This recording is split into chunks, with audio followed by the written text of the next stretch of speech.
then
hallelujah. Ya hivyo endelea tu. Shikaneni mikono hivyo. Orika baba baba shente. Rosa kasikara.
Gonna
tohithe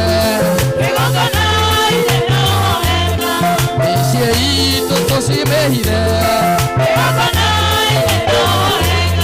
ũtonga witũ tũhithe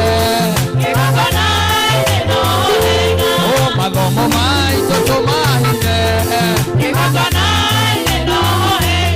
ngwatanĩro ĩno tũmĩhithe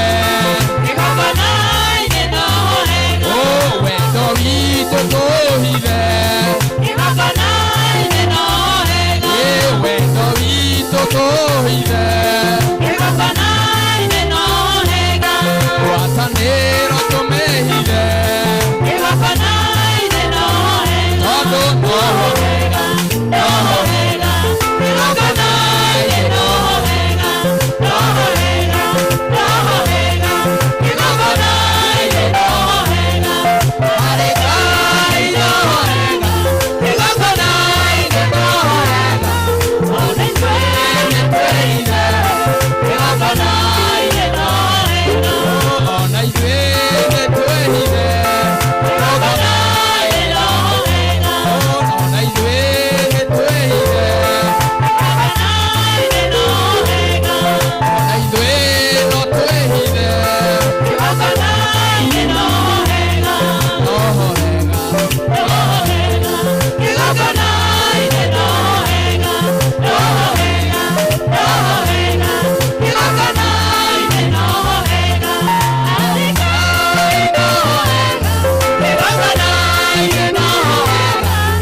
nohega Rosa pasi karamayanda la babosheria Reyoza pasi karara babosherina mama masida Rayoza pasi karamashanda la babosaya. Tunene tu dakika mbili ukisema Bwana nifiche, Bwana nifiche, Bwana wewe ni mwamba, mwamba huu reba babosheterere bobozi Oria sherira baba mosenterere baba Roshenderira baba tajificha. Hallelujah. Maji hayo na damu yaliyotoka humu unisafisha dhambi, unifanya mshindi, mwamba wenye imara.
cha utakaso. Nizame, nizame kuoshwa umona msifu Bwana, kwa hiyo nimepata utakaso.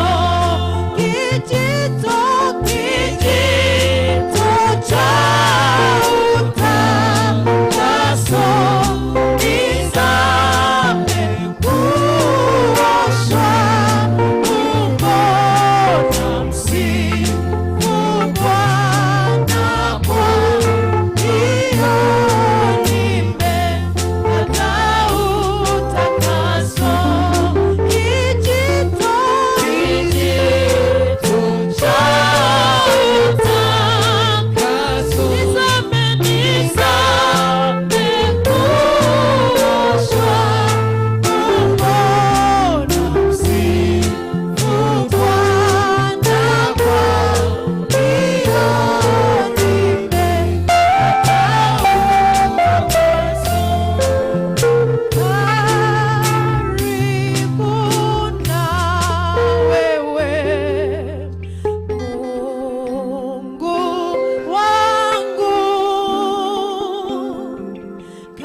sheri na magando rosa pasika na maganda roya basika bayando robo sheri na baba babosa sheri na baba babo sheri na maganda zola baba bosha na babosa rima sheketere na babosa kama zola baganda na babosa babosika mashanderi ababu roka pasala baganda na babosika obashaku itire mehaka ona mote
Hata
cia Kenya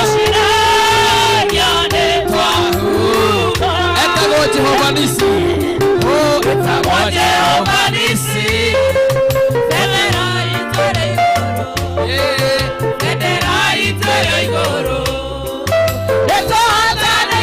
bendera itore iguru etohatanĩire mwathi tũrĩ atoria kuona thũ citũ ikĩgega, thũ cia Kenya ciciragia nĩtwahuka, etagwo Jehova Nisi, gũtũhotanĩri mbara, bendera itore iguru etohatanĩire mwathi tũrĩ atoria kuona thũ citũ ikĩgega, ciciragia nĩtwahuka, etagwo Jehova Nisi, gũtũhotanĩri mbara, bendera itore iguru etohatanĩire mwathi tũrĩ atoria kuona thũ citũ ikĩgega, ciciragia nĩtwahuka, gĩta magegania ingĩhota gũtarĩria, ingĩhota gũtarĩria, ingĩhota gũtarĩria, gĩta magegania ingĩhota gũtarĩria, gĩta magegania. Augire mĩaka yathira, mĩaka yathira, yathira rĩu gakũrora bũrũri wa Isiraeli, ndũrĩ wahetwo nĩ toro, twagũkaĩirwo gĩtũigua, ũgĩgĩtwĩkoro wega, amũkĩra ngatho citũ, nĩwĩkĩte magegania, ingĩhota gũtarĩria, ingĩhota gũtarĩria, Ngai wakwa, ingĩhota gũtarĩria, nĩwĩkĩte magegania, ingĩhota gũtarĩria, nĩwĩkĩte magegania, ndaigire gũtũũra gwaku, mwathi wakwa ngũtungate, mbere yagĩrwo mũgate, ũroreire rwaku, ũkũhe maithe ciaku, tũre njaraga okuo, tũre nokoretio nĩwe, nĩwĩkĩte magegania, ingĩhota gũtarĩria, Ngai wakwa, ingĩhota gũtarĩria, nĩwĩkĩte magegania, ingĩhota gũtarĩria, nĩwĩkĩte magegania, na ciaku itirĩ mĩhaka, ona mũthĩ tũrĩ o muoyo, hinya wa gĩcoka gĩaku, nĩguo tũkinyĩtie haha, itharũ wĩyemenyeca, nĩwe mũtũhe hinya, amũkĩra ngatho citũ, nĩwĩkĩte magegania, ingĩhota gũtarĩria, ingĩhota gũtarĩria, Ngai wakwa, ingĩhota gũtarĩria, nĩwĩkĩte magegania, ingĩhota gũtarĩria, nĩwĩkĩte magegania, na ciake itirĩ mĩhaka, kuona mũthĩ tũrĩ o muoyo, hinya wa gĩcoka gĩaku, nĩguo tũkinyĩtie haha, itharũ wĩyemenyeca,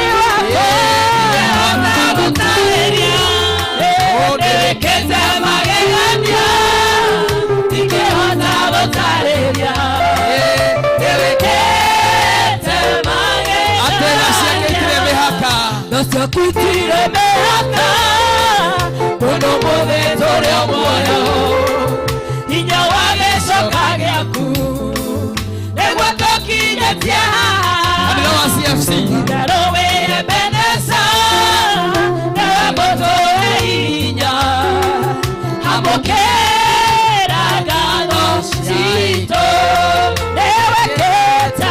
Nĩwĩkĩte magegania Ingĩhota gũtarĩria Ngai wakwa Ingĩhota gũtarĩria Nĩwĩkĩte magegania Ingĩhota gũtarĩria Nĩwĩkĩte magegania Nĩwĩkĩte magegania Ingĩhota gũtarĩria Ingĩhota gũtarĩria Ingĩhota gũtarĩria Nĩwĩkĩte magegania Ingĩhota gũtarĩria Nĩwĩkĩte magegania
upya maisha yetu.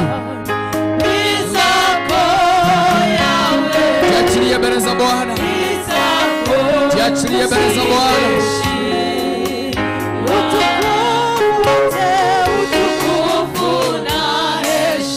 Jiachilie mbele za Bwana usiku wa leo. Akufanye upya. He will renew you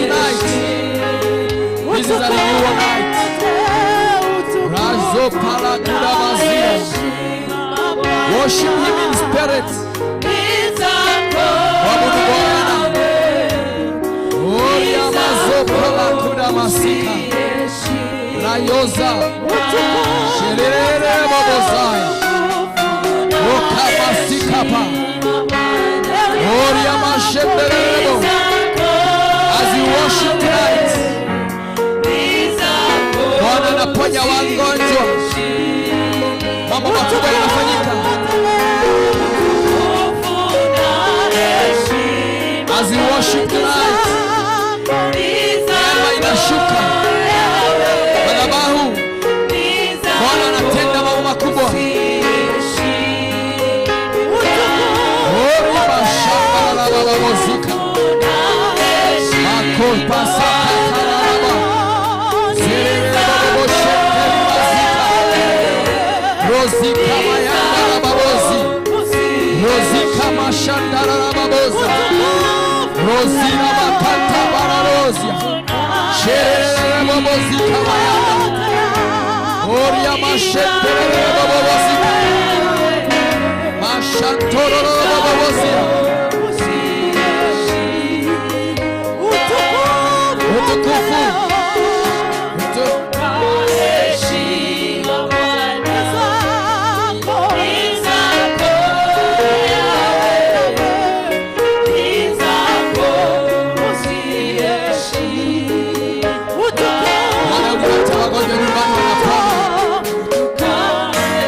biashara zinapona, matatizo yanaisha, neema inashuka, uwepo wa Bwana unashuka kwa madhabahu.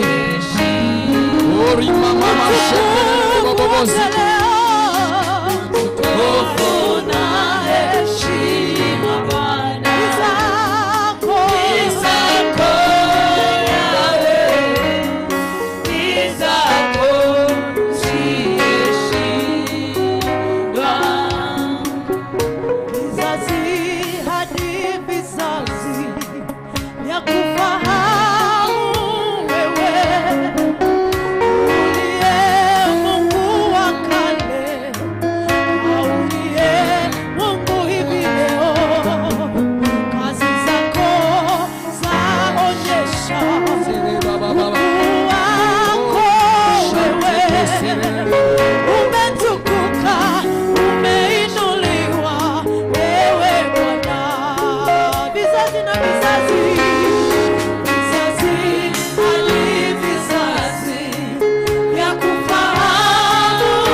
ajabu,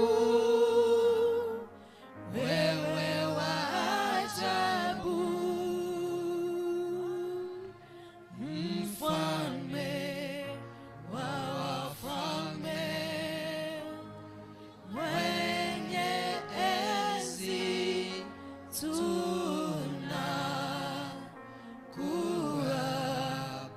tunakuabudu. Let's celebrate our God in the mighty name of Jesus. Let's celebrate our God in the name of Jesus. He has lifted. He has lifted higher.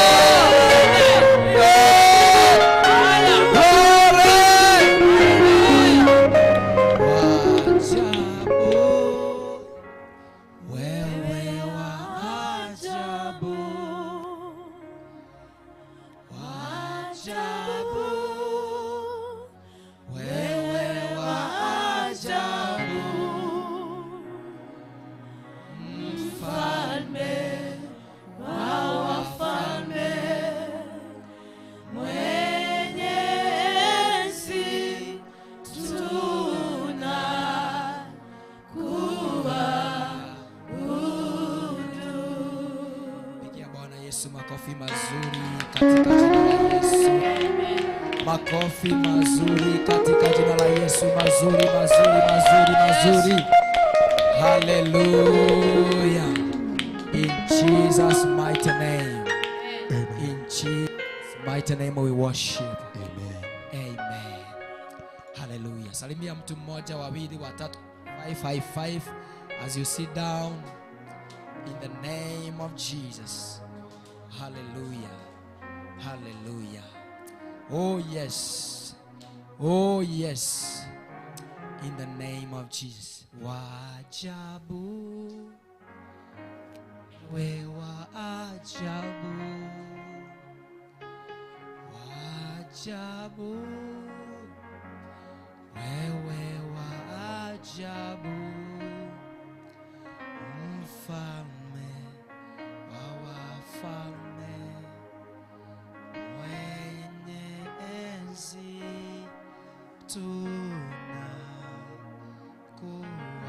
tunakuabudu.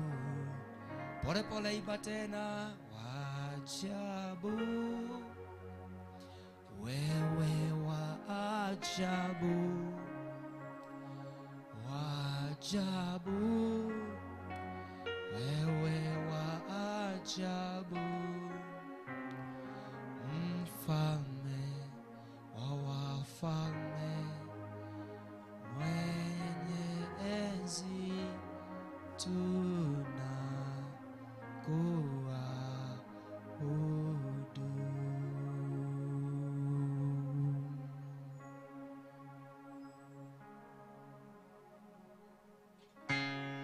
Yes, Lord, we worship you.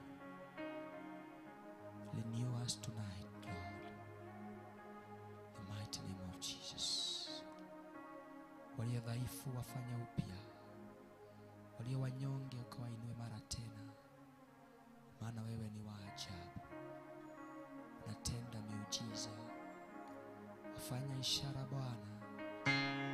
Bwana, ulisema tuite jina lako, nawe Bwana utatenda makuu. Renew us tonight. Renew our church tonight, Lord. Oh yes, Jesus. Fanya upya mioyo yetu Bwana. Tuumbie mioyo safi. Tuumbie mioyo ya kufanya kazi yako Mfalme. Mioyo ya huduma. Mioyo yenye upendo. Mioyo ya injili. Mioyo ya kufanya kazi yako Bwana. Kama Daudi alivyoomba, niumbie moyo safi. Niumbie moyo safi. Moyo wa kubondeka mbele zako Mfalme na kuvunjika mbele zako Bwana. Yes, Lord. Niumbie moyo safi. Niumbie moyo mpya. Moyo wa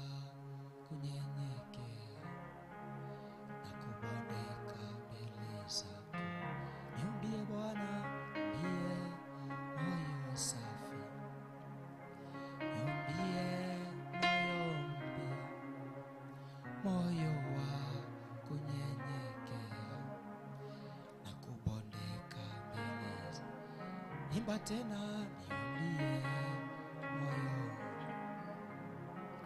Niumbie moyo mpya, moyo wa kunyenyekea na kubondeka mbele zako.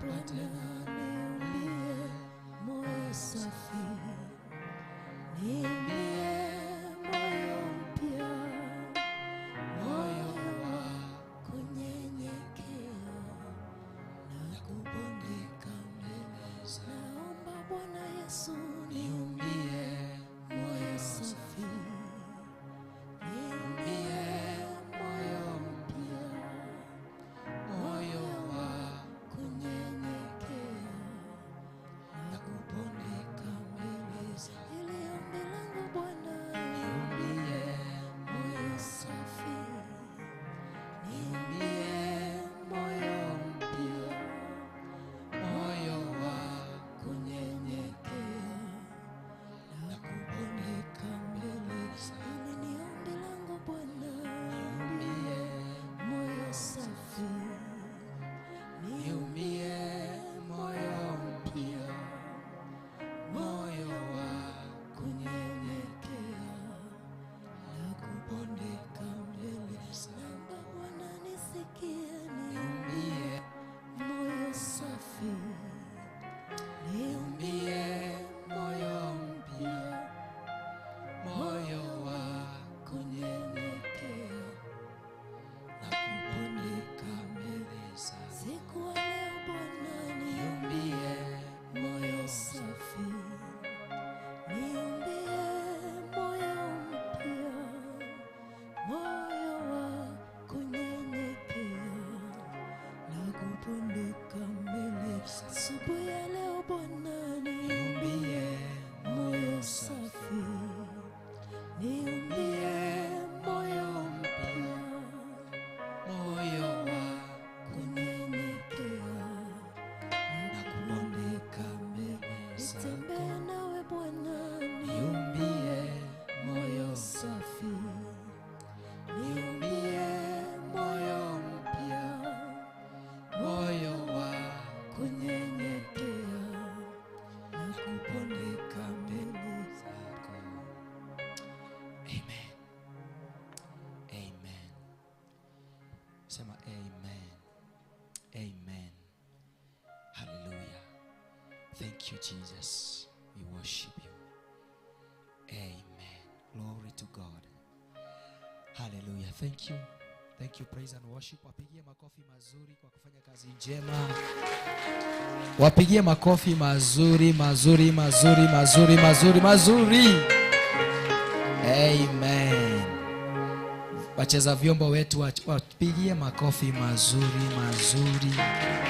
Makofi mazuri ya wacheza vyombo.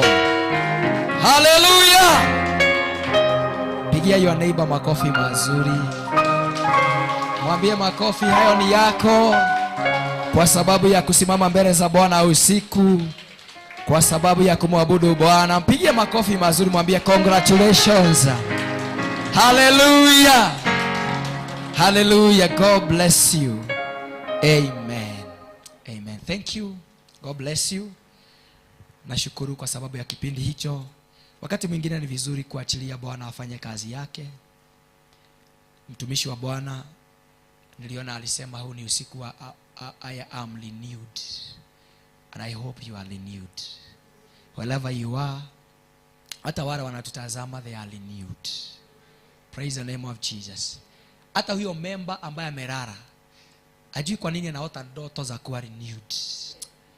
Alikuwa anaota ndoto za kukimbizwa na mapaka, mapanya, maumbwa, lakini sasa ameanza kuona malaika wa utukufu. Kwa sababu kwa madhabahu yake, mahali ambapo huwa anaabudu, anatoa sadaka zake, watu wanakuwa renewed. As a family, crusaders of Christ, we are renewed. Saribia your neighbor, mwambie you are renewed. You are renewed. Kama ulikuwa na hasira, mwambie zimeisha. Kama ulikuwa na makasiriko, mwambie imeisha. Kama ulikuwa na vita, mwambie imeisha. Mwambie wacha yote yaishe. Kubali yaishe. Hallelujah. Mwambie I love you. I love you. Hallelujah. Hallelujah. Amen. Praise the name of Jesus. Amen. God bless you. Ni vizuri kuja mkesha wa usiku. Utakuwa na mishi mkesha. Bwana asifiwe. Umeboeka? Bwana asifiwe. Amen. Nashukuru Bwana kwa nafasi nyingine. Jina langu naitwa Mchungaji Peter. Yesu ni Bwana na Mwokozi wa maisha yangu. Na nashukuru kwa sababu ya Bwana kukubali kunipa nafasi hii kusimama mbele za watu wa Bwana kwa ajili ya kumwabudu Bwana. Bwana asifiwe. Haleluya. Sijui kwa nini tu nyimbo zinaimba tu. Mwimbaji mwingine akasema nikupendeze. Haleluya. Nikupendeze. Haleluya. Bwana asifiwe. Alituita tumpendeze. We are going to open our Bibles in the book of Exodus. Nikubarie sasa, tafupisha mahubiri, lakini si tuko mkesha. Si tunaendelea vizuri?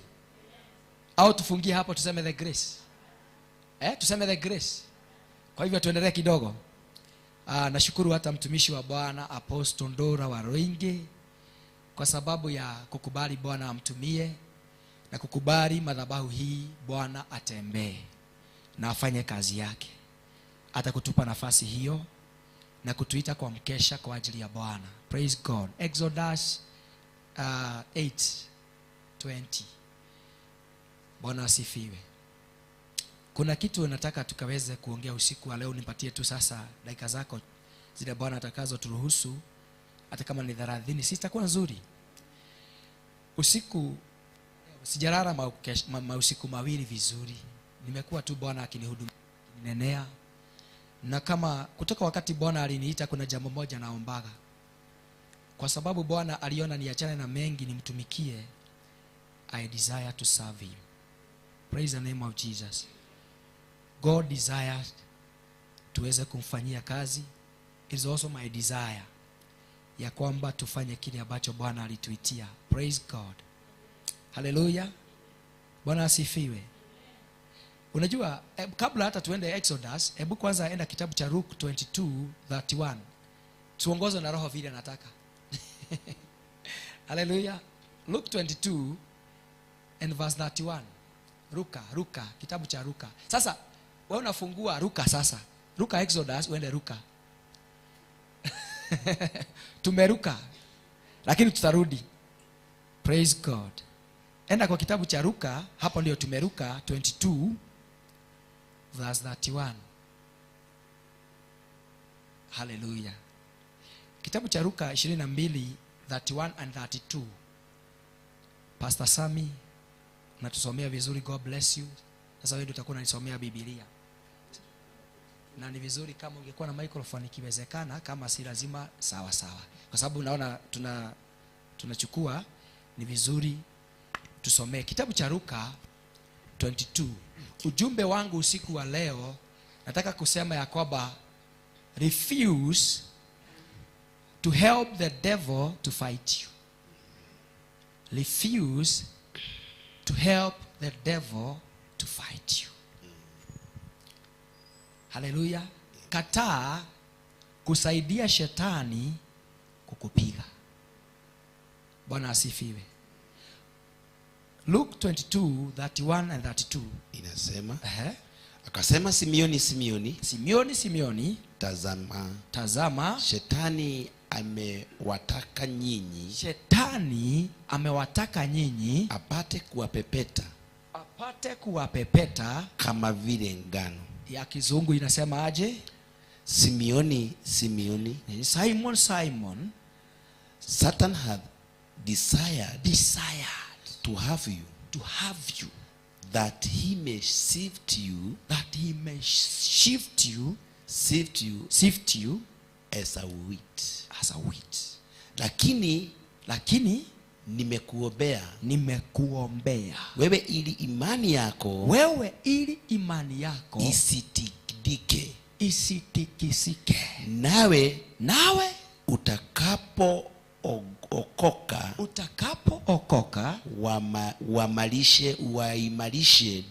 waimarishe ndugu zako. Kiingereza inasema but I have prayed for thee that thy faith fail not, and when thy art comforted strengthen thy brethren. Yes, hallelujah. Sasa unajua sasa ameanza kuingia in tongues. Biblia inasema ya kwamba Yesu akawaambia wanafunzi wake ya kwamba it is the desire of the enemy to have you. Usiku wa leo ni vizuri kujua ya kwamba kama kuna kitu shetani anatamani na moyo wake wote ni kukuweza wewe. It is his desire. Praise God.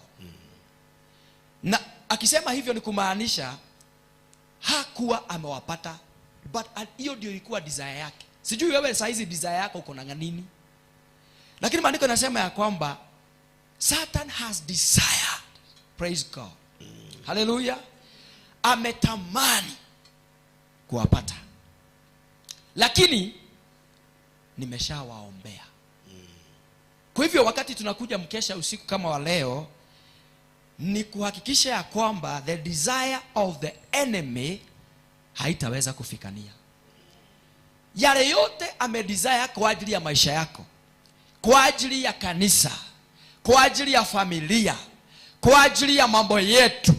Tuko hapa kuharibu mapenzi yake yasitimie. Praise the name of Jesus. Biblia inasema ya kwamba for this reason the Son of God, or the Son of God was made manifest to destroy the work of the enemy.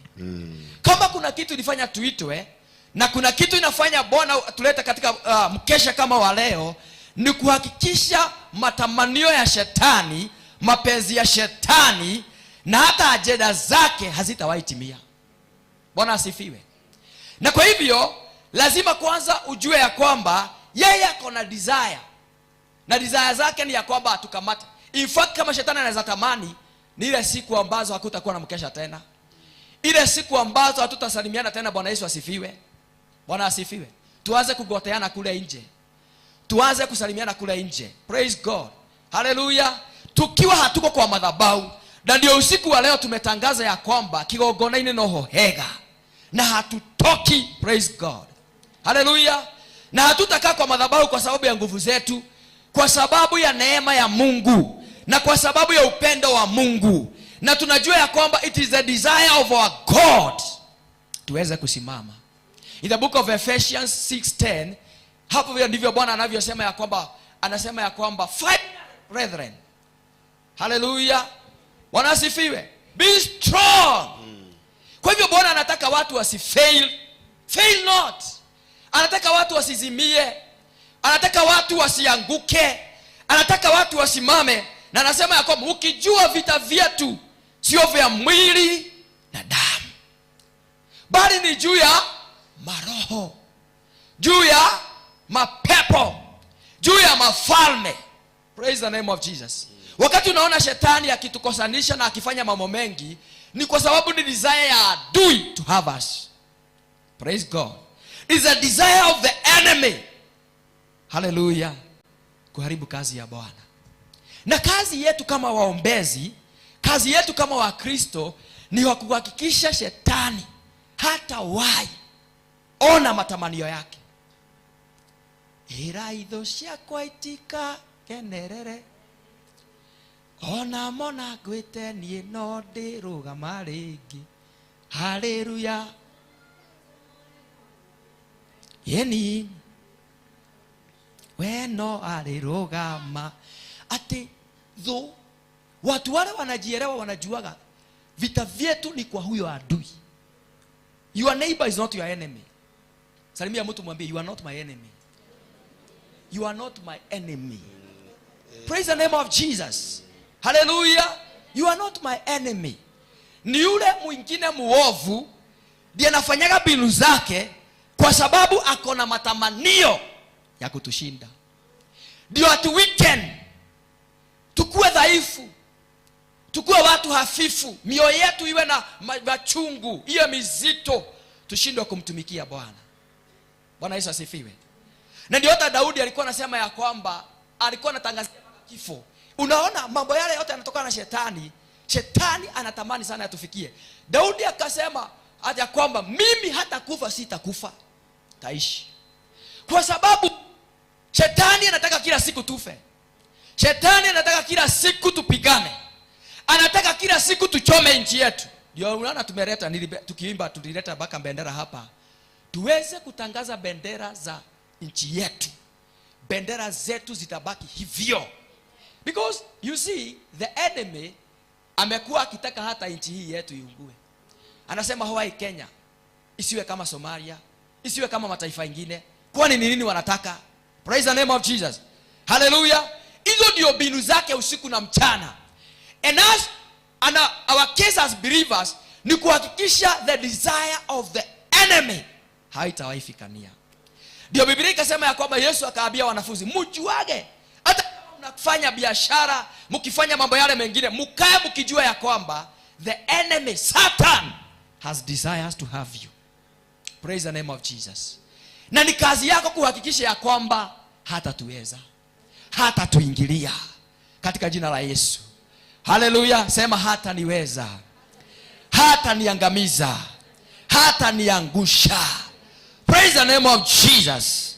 As I was meditating katika maandiko haya, nilikuwa nakumbushwa na Bwana wakati wa Nehemia. Mji wa Jerusalem kuta zake zikawa zimeanguka, zikawa zimeharibika. Praise God. Na wakati kuta ziharibika, hiyo ndio ilikuwa mapenzi ya shetani, kuhakikisha ya kwamba Jerusalem na Waisraeli hawana ukuta, Wayahudi hawana ukuta. Praise the name of Jesus. But let's go to the book of Job. Job, the book of Job. Is it Job 1 and verse 6? Hebu fika hapo Job. Mwenye harakisha kidogo. Praise God. Ayubu, hebu ona kitu moja ndio ujue the desire of the enemy. Na ndio nikuonesha ya kwamba jinsi ambavyo haututaruhusu, tutakataa kuruhusu shetani atushinde. Bwana asifiwe. Una uwezo wa kukataa. Unasema ni darega. Ni darega. Praise God. Wakati mwanadamu anaokoka anasema nimekataa shetani. Hallelujah. Nakataa mauti. Jina langu nalikataza lisiwe kwa kitabu cha kuzimu. Kuna vitu una uwezo wa kukataa. Tumepewa nguvu na mamlaka. The Bible says we have been given power and authority. Hallelujah. Vitu zingine sisi tunaruhusu, tunaweza kataa, tuseme tumekataa. Hallelujah. Bwana asifiwe. Tunakataa. Shetani hatafanya kazi ndani yetu. Umefika hapo Ayubu? Ayubu? Yeah, moja. Iko Job 1:6. Job 1:6. Ilikuwa siku moja ambayo hao wana wa Mungu walikwenda kujihuzurisha. Ati wana wa nani? Wana wa Mungu. Wakaenda wapi? Walikwenda kujihuzurisha mbele za Bwana. Kujihuzurisha. Unajua huyu ni Wanyeri sasa sasa kuji? Yes. Hallelujah. Inasema now there was a day when the sons of God came to present themselves before the Lord. And Satan came also among them. Anaona wana wanaenda mbinguni kujiwakilisha kule, naye ndiye huyo ameapia. Hatakagi invitation. Na huwa anaapia akiwa na mafaili zake. Hallelujah. Anajuaga hata yeye yuko kazini. Hallelujah. Na anakaga anagojea. Hatakagi appointment. Anatakaga tu mahali tu watu wana wa Mungu anaenda. Hata wakienda mikesha anaenda. Si ya kwamba akakeshe akiabudu. Atafute mambo, evidence. Atafute mastaka. Atafute malalamishi yake. Praise God. Ndio wakati atapewa nafasi na Mungu, yeye haakilishi vile wewe ni mzuri. Aoneshe Mungu ya kwamba vile haufai, vile hauqualify. The Bible says, and Satan, now the Lord said to Satan, from where akakube amepata nafasi yake. Kwanza Mungu alianzia na yeye kwanza ndiye ajue ni nini yako nayo. Akamuuliza, Lord said to Satan, from where have you come? Satan answered the Lord and said, Satan answered the Lord and said, from going to and fro on the earth. Yani nimetoka kuzunguka zunguka. And from walking up and down. When we are walking up and down, he is also walking up and down. To and fro, he is also walking to and fro. Hata anapandaga madhiri. Hata yeye anapandaga madege. To and fro. Na analipaga ya to and fro. Anajua mnalipaga ya kwenda na kurudi. So anaenda na wewe dia agoje mkirudi mrudi pia na yeye. Na akuje na maripoti. Dia ajue ulienda Amerika kufanya nini na ulirudi nini. Ndio unasikia aliambia Bwana, nimetoka kwa kazi yangu kuzunguka, rudi tu usiende haraka. Ati nimetoka kuenda zunguka zungu to and fro. Hallelujah. Up and down. Sasa up and down. Whether you go up, he is there. Down, he is there. Hallelujah. Bwana sifiwe. Akasema, Satan answered the Lord and said, from going to and fro on the earth, and from walking up and down on it. Hallelujah. Sasa sikiza. Enda hapo pengine. Hapo pengine sasa. Praise God. And the Lord said to Satan, have you considered my servant Job, that there is none like him on the earth, a blameless and upright man, who fears God and turns away from evil? Have you considered my servant Job? Huyu nani anasema hivyo? Sasa kesi ambayo Mungu ameleta ya kwanza ni ya Job. Hallelujah. Na shetani ametulia. Hebu tuone hapo pengine. Enda sasa. Akasema aje? Then Satan answered. Si ametoka kuzunguka up and down, to and fro. Akasema, Lord, and said, he answered the Lord and said, does Job fear God for no reason? Hata kwa hivyo alijua Job fears God. Akona shaka na kwamba Ayubu ana hofu Mungu? Hana shaka na hiyo. But akasema, lakini sio with no reason. Ni mpelelezi, ni DCI, ni CID, intelligence. Akiulizwa tu kitu anafungua file inajileta. Nasema huyu jamaa anamjua, lakini kukuogopa si without no reason. Twende tena. Alafu, have you not put a hedge around him and his house and all that he has on every side? You have blessed the work of his hand, and his possessions have increased in the land. So shetani alikuwa anajua Ayubu ni mdosi.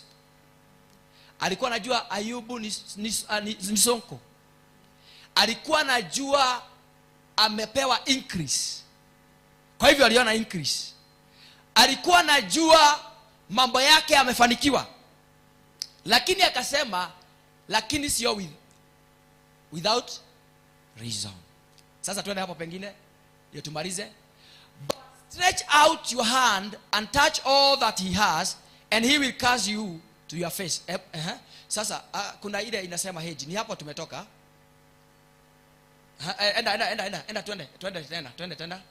Hebu twende. Kuna kitu nataka hapa. Praise God. Twende hiyo nyingine. Nataka ile inasema hedge. Yes, twende hiyo nyingine.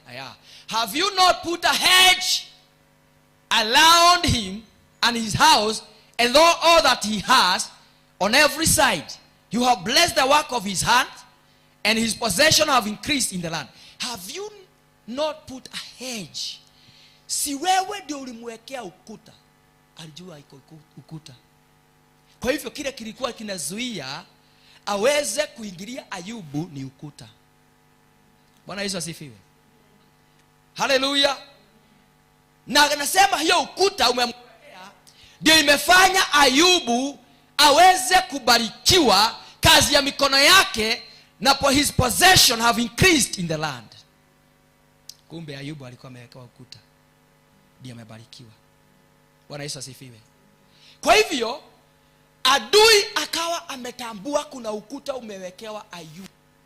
Kumaanisha watu wale wamewekewa ukuta kuna mafanikio watapata. Na shetani akifaulu, it is the desire of the enemy to make sure hatuna ukuta.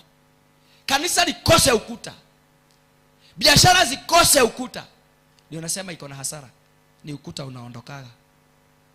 Na ndio Nehemia, ile nilikuwa nasema, Nehemia akawa katika maombi kwa sababu aliletewa ripoti ya kwamba kwa nyumbani Jerusalem ukuta ulibomolewa. Kwa hivyo pia ukuta huu, adui desire yake ni ukuta ubomolewe. Hata wakati huu kile anataka endelea kusoma, maana tutaenda hapo, desire yake ilikuwa Ayubu aondolewe ukuta, waonane ndo kwamo. Bwana asifiwe. Pasipo ukuta. Haleluya. Na hiyo ndio ilikuwa desire ya shetani, na akaipeleka mbele za Bwana ya kwamba huo ukuta uondolewe. Haleluya. Ukisoma wakati wa Nehemia kwa Jerusalem, ukuta pia umebomolewa. Hapa maadui walikuwa wamefaulu kubomoa ukuta.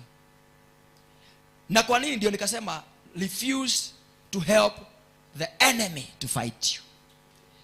Njia moja ya kuruhusu shetani atupige na akupige au mimi anipige ni wewe mwenyewe kukuwa don't care ukuta uondolewe. Hiyo ni njia rahisi ya kufanya wewe mwenyewe ushambuliwe rahisi. Wakati maadui waliangusha ukuta wa Jerusalem, sasa hata hawakuwa na haraka. Unajua nyumba ilikuwa imezingirwa. Kutoka wakati nilijua mambo ya ukuta, hata mimi hata kitu ya kwanza nikienda kuishi kwa plot naangaliaga ni kama iko na gate. Kama haina hiyo mimi siwezi ishi. Haleluya. Maana inapea shetani nafasi. Ukiata hata kijiko nje, kesho hautaikuta. Adui anaangaliaga tu, anajua ile siku tutavamia hapa itakuwa rahisi.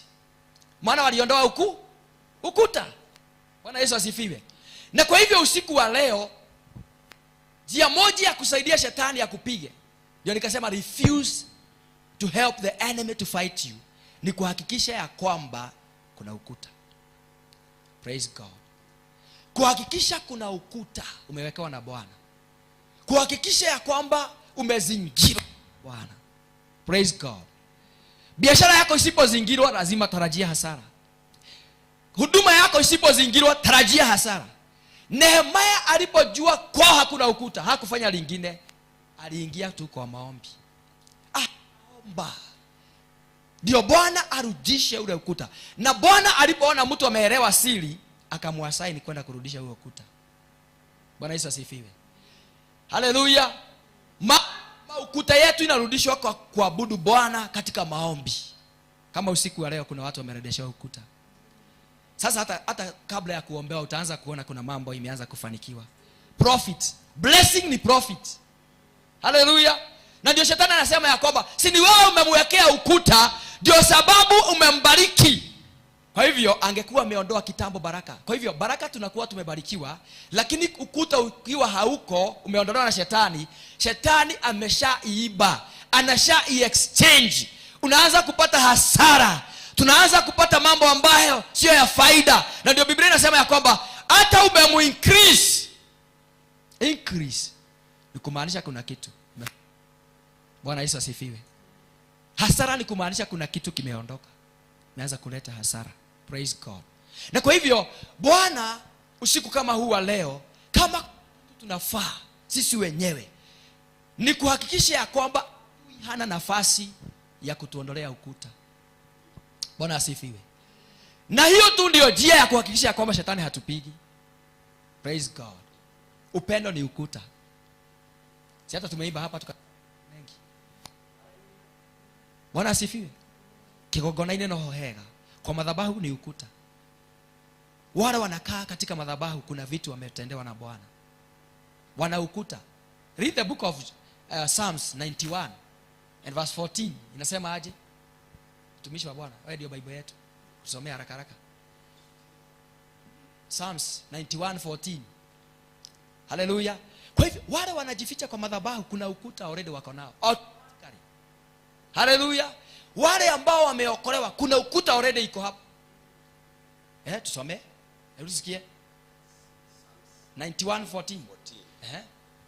Kwa kuwa amekaza. Kwa kuwa amekaza. Vile mmekazana hapa mpaka mmeamua kuachana usingizi. Kulikupenda Bwana, nitamuokoa na kumweka palipo juu. Na kumweka palipo juu, kwa kuwa amenijua. Kwa kuwa amenijua jina langu. Kwa kuwa amenijua jina langu.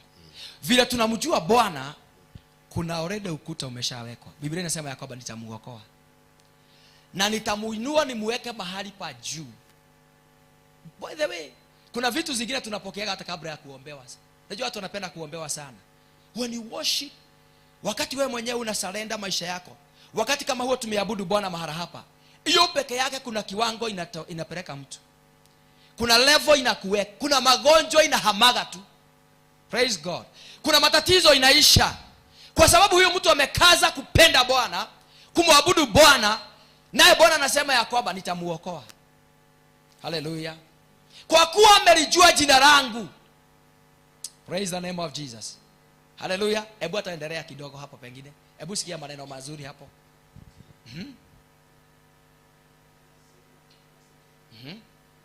Ataniita nami nitamuitika. Ataniita nami nitamuitika.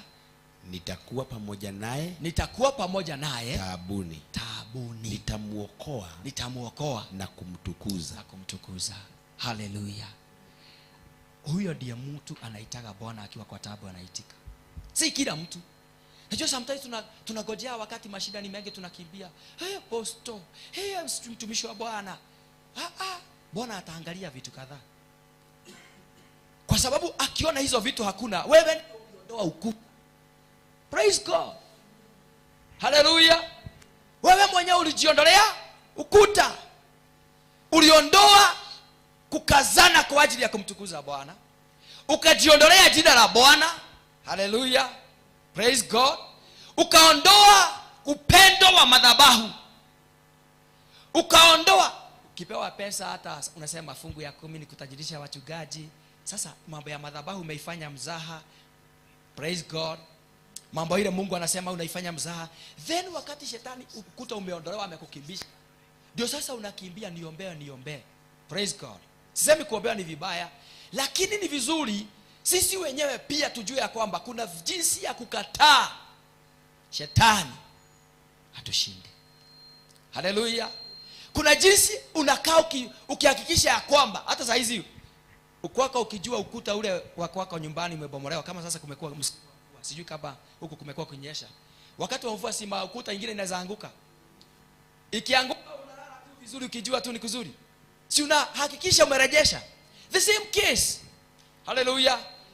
Maukuta hiyo ya kukazana kupenda, unaangalia moyo wangu siku hizi sina maombi iliisha. Kushindia hoya. Then unafurahia tunasema siku hizi siombi lakini kuna shida. Ni vizuri tu ni venye tu sina sikii kuomba. Siku hizi sihudhurii mikesha. Siku hizi hata siabudu Bwana. Siku hizi hata upendo wa kazi ya Bwana sina. Then unastarehe. Adui anajua kuna kitu amekuondolea. Na ata-attack. Praise the name of Jesus. Wakati sasa ameshambulia ndio mtu anarudi kujua kuna mambo yanaendelea si mazuri. Aliondoa ukuta. Ayubu wakati ombi lake imepelekwa mbele za Bwana, shetani anaongelea mambo ya ukuta. Desire ukuta uondoke. Praise God. It is also our desire kuhakikisha ya kwamba ukuta hauondoki. Hallelujah. Si unaona kila mwaka tukicelebrate siku za jamhuri, siku za madaraka, siku za whatever mashujaa, lazima tuoneshe majeshi yetu na ikituonesha kwamba anga iko imara, mipaka iko imara, kila mahali kuko imara.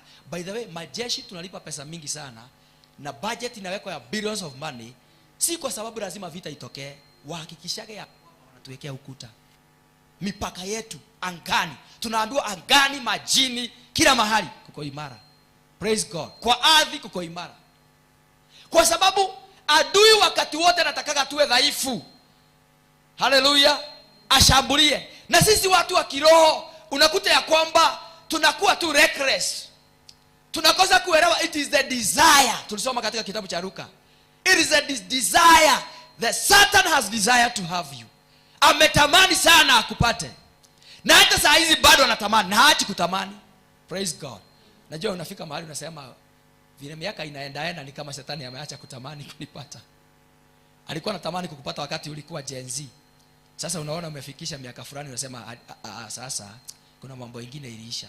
Bado, as long as you live, the enemy has a desire to have you. Anasema kabla huyu mtu aende kaburini, kabla huyu mtu afike kiwango fulani, nimweze tu, amalizie na mimi, simalizie na Bwana. Praise God. Hallelujah. Unaona hata Musa wakati alikuwa amefariki, na amefariki akiwa mtumishi wa Bwana mzuri, shetani hapo haraka kana faili zake, hataki faili, kwa sababu amegather information, amegather na kifaili. Mungu akisema huyu ni wangu, akasema, akafungua yake, akasema hapana. In fact kesi ilikesiwa hapo mpaka sasa Mungu ndiye ashidanie huyu mtu, akasema sasa tupime. Ratiri sasa nikaanguka upande wa mazuri. Jamaa alikuwa anaenda. Hallelujah. Alikuwa anaenda. Kesi yako nazo, evidence yako nazo. That's why sometimes hata mbele za Bwana ni vizuri tunakuja tunaabudu Bwana tu hivyo. Hata kama si mambo mengine tunaabudu, tunajiachilia mbele za Bwana ndio tufunguliwe. Hallelujah. Wakati mwingine hata maybe si kosa ya saa hizi, maybe umezuiliwa na kosa ya zamani. Ukuje mbele za Bwana tu, utubu mbele za Bwana. Hallelujah. Niko nafurahishwa na askofu wangu yule alinizaa kiroho. Siku moja akituambia alienda mbele za Bwana kule Katoroni mlimani, akiwa ameomba 40 days. Lakini anasikia tu hapa ushuki. Siku ya 38 roho wa Bwana akamfunulia, akamwambia haujawahi tubu zile avocado ulibao ukiwa Kehe. Haujawahi tubu. Haujawahi tubu. Ulikuwa mwizi wa avocado wenyewe. Alikuwa naiba avocado akienda kuuza, anasema hau ni dagwira. Anasema hiyo tu, hakuna mtu amejua. Na hakuna mtu alijua. Then baada ya miaka mingi roho wa Bwana anamwambia, unakumbuka kile kinakuzuiaga? Wewe ulikuwa mwizi zamani. Na hata tukikuona bado wewe ni mwizi. Sasa unataka uwepo, tunashindwa mwizi tumpake. Haujawahi tubia hizo. Praise God. Hallelujah. Na ndio nakwambia, it is the desire of the enemy to have our lives, to have our families. Lazima tukae na sisi wenyewe tukijua jinsi ya kutuwekea ukuta. Number 1 is repentance. Repentance ni njia moja ya kuhakikisha ukuta huko. Hallelujah. Bwana asifiwe.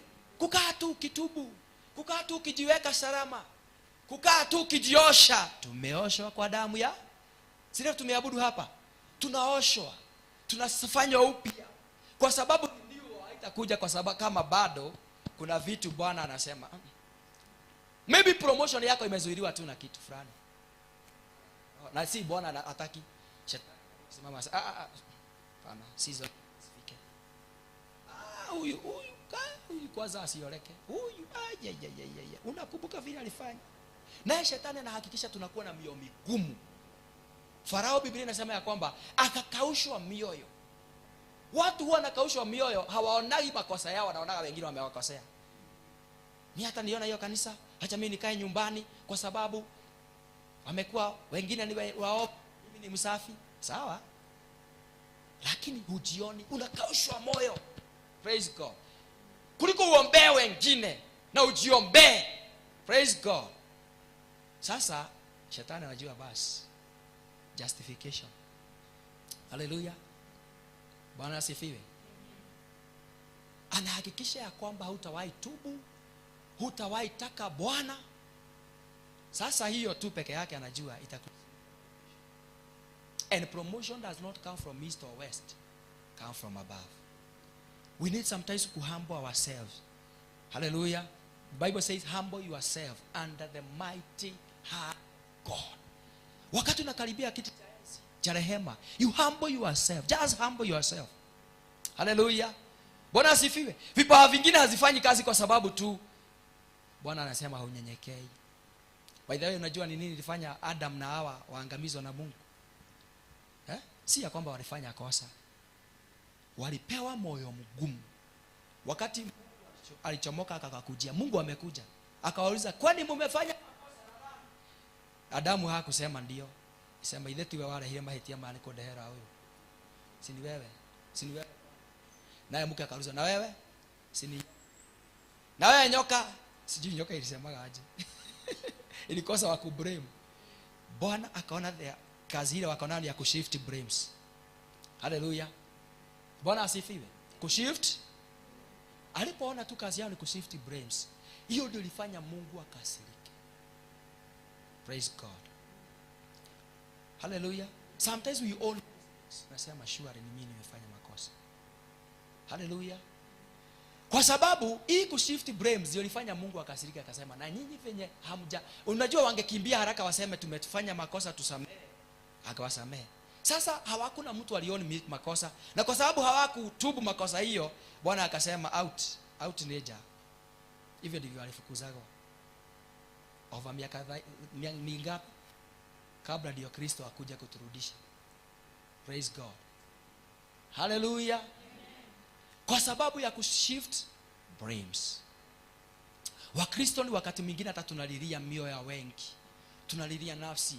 Nehemia hakuwa amefanya kosa, hata hakuwa Jerusalem, lakini alipojua kwao kuna shida alitubu. Praise God. Watu walio mataifa, wengine wako Amerika, wengine wako Asia, wengine wako wherever, wanapojua Kenya kuna shida fulani, wasiseme we are safe hapa, security is good, wanaanza kutubu kwa ajili ya taifa, wanaanza kulilia watu wao. Kwa sababu hiyo tu ndio itaturejeshia nini? Ukuta. Praise God. By the way, vile unaona tunafanya kama juzi majenzi tuna demonstrate, damu inamwagika, shetani anasema basi. Unaona hii damu inamwagika mtailipia. Already wakati wa blessing mnasema sasa tunapata kiongozi mwingine mzuri, tutajenga nchi, shetani anasema lakini mko na damu mikononi. Nini ilizuia David? Ilikuwa wapi? Sasa nikuulize, wewe ni wa mlima, wewe hauko serikali ya Kasongo. Sasa wewe ni msafi, maana uko opposition, hauna damu, ni serikali inaua. Haleluya. Lakini wakati Bwana anaangalia taifa, yeye hana ukabila, anaangalia taifa. Atasema Kenya kuna damu. Tunasema wacha tuchague mtu fulani, tuchague Matiang'i, chague Musyoka, tunachagua hata Maraga, ni wasafi. Let me tell you, kile kitawazuilia hata wao kuwa na good governance is now the blood. Shetani anafanyaga hesabu zake, calculations zake, very smart. Praise God. Wakati tunafikiria ni kushangilia, majenzi kwanza wanapewa mbio gumu. Anaona askari na bunduki anasema piga risasi, maana shetani anasema mjipatiane.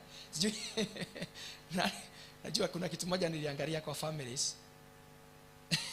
Sijui kama wewe ulikuwa hivyo olewa. Nilikuwa naona zamani na nimesikia vita ingetokea nyumbani,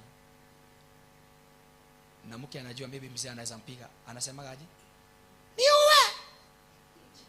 Niue. Akipigwa kofi moja anasema nimalize. Nimalize. Akipigwa teke anasema sasa niue. Sasa hivyo ndivyo Kenya saa hizi tuko. Tunafikiria ati ni ujasiri, tunafikiria ati ni vizuri.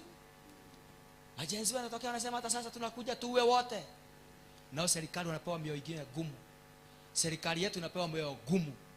Tunaona tu kama ni rahisi kusema juzi tumeua 60, juzi kumekufa wangapi. Sasa tumeanza ingine. Sasa hata najua wewe maybe umefanya hiyo, inaitwa nini ile apiga risasi ya mguu. Sasa tunafurahi, yaani kila kitu ni kufurahia. The enemy is very smart. Anajua basi saa hizi nimefikisha hesabu fulani, hii damu tailipia. We need to refuse to help the enemy to fight our nation.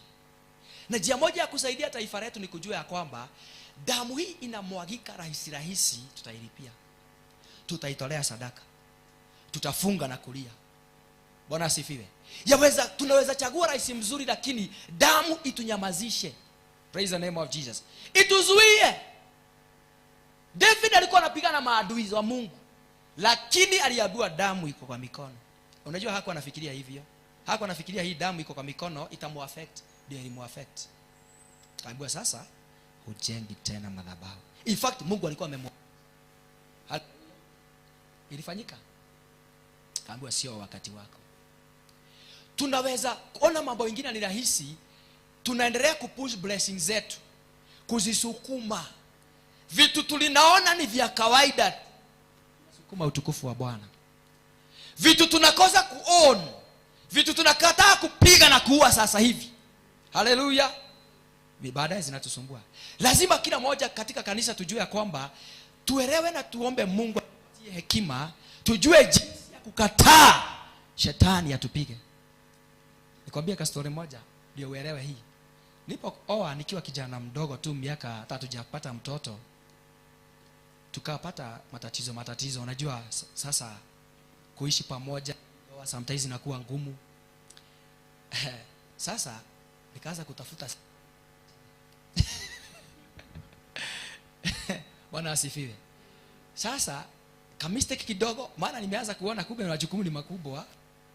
Kila wakati unaitishwa, ninatamani, hata mimi natamani sasa mke Sasa kavita ingine kidogo na iongeza chuvi, kachubari, roiko, ndio tuacha na shift blame, nasema si ni yeye.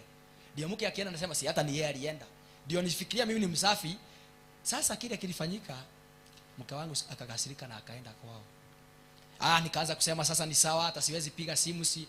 Kile kilifanyika baada ya muda, nikiwa nimefikia sasa niko sawa. Nikasema sasa hata nitapewa nafasi niwe yule nataka. Huyo nimeona hatubondi vizuri. Sasa nikapiga magoti, sasa si mimi ni mtakatifu na sina makosa. Kwangu justification ni greo goko. Mwathani ndio haha. Ndio warathire. Si alijitoa. Wengine wanasema si amejitoa kwa shibu. Sasa si ni sawa. What happened? Nikiwa naomba, kuna kitu Mungu aliniambia.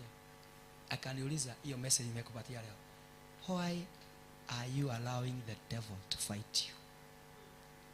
Niliacha maombi, nikashindwa mimi nasaidia shetani wapi? Akaniambia, hivyo unavyofanya ni kusaidia shetani kukupiga wewe. Sikumalizia, immediately niliamuka nikapigia mke simu. Yeye akiwa na hasira zake, nikamwambia twende sasa pole tusikilizane. Sasa tusikilizane. Akiniambia kitu nikamwambia ni makosa, hata zile za siku nimefanya. Na kumbe roho wa Bwana akafanya jambo. Horia tona endelea iho. Horia wathi igoro na kegathi igoro. Tukiwa no kuheria ogi. Kumbe shetani ni mimi, akona mpango na mimi. Hiyo ndio neno Mungu aliniuliza. Kwanza kwa Kizungu, why are you allowing the devil to fight you? Sasa kila nilifanya nikapiga simu. Sasa ndio aliniuliza unataka aje sasa? Nikamwambia nataka urudi. Kumwambia nataka urudi, akaniambia nitumie fare nikuje. Nilipoanguka akaanguka. Kumbe nilipokuwa naenda juu na yeye ako juu. Nikiwa kisirani naye anakuwa kisirani. Kumbe shetani anajua okay. Nilipokuja chini na kumbe naye Mungu anafanya, nikalia rais. Sasa na sina fare. Nimewahi tupeana testimony hapa, niliuza TV.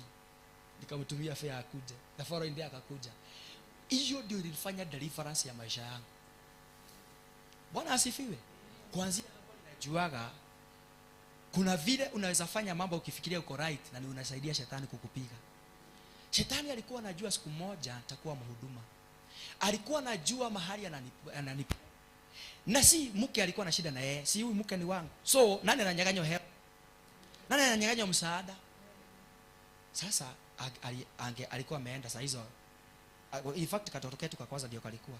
Sasa naangaliaga wale tumezaa baada ya hiyo, tuko na wengine sasa, tuko na watatu, nasema hawa sasa hawangekuwa.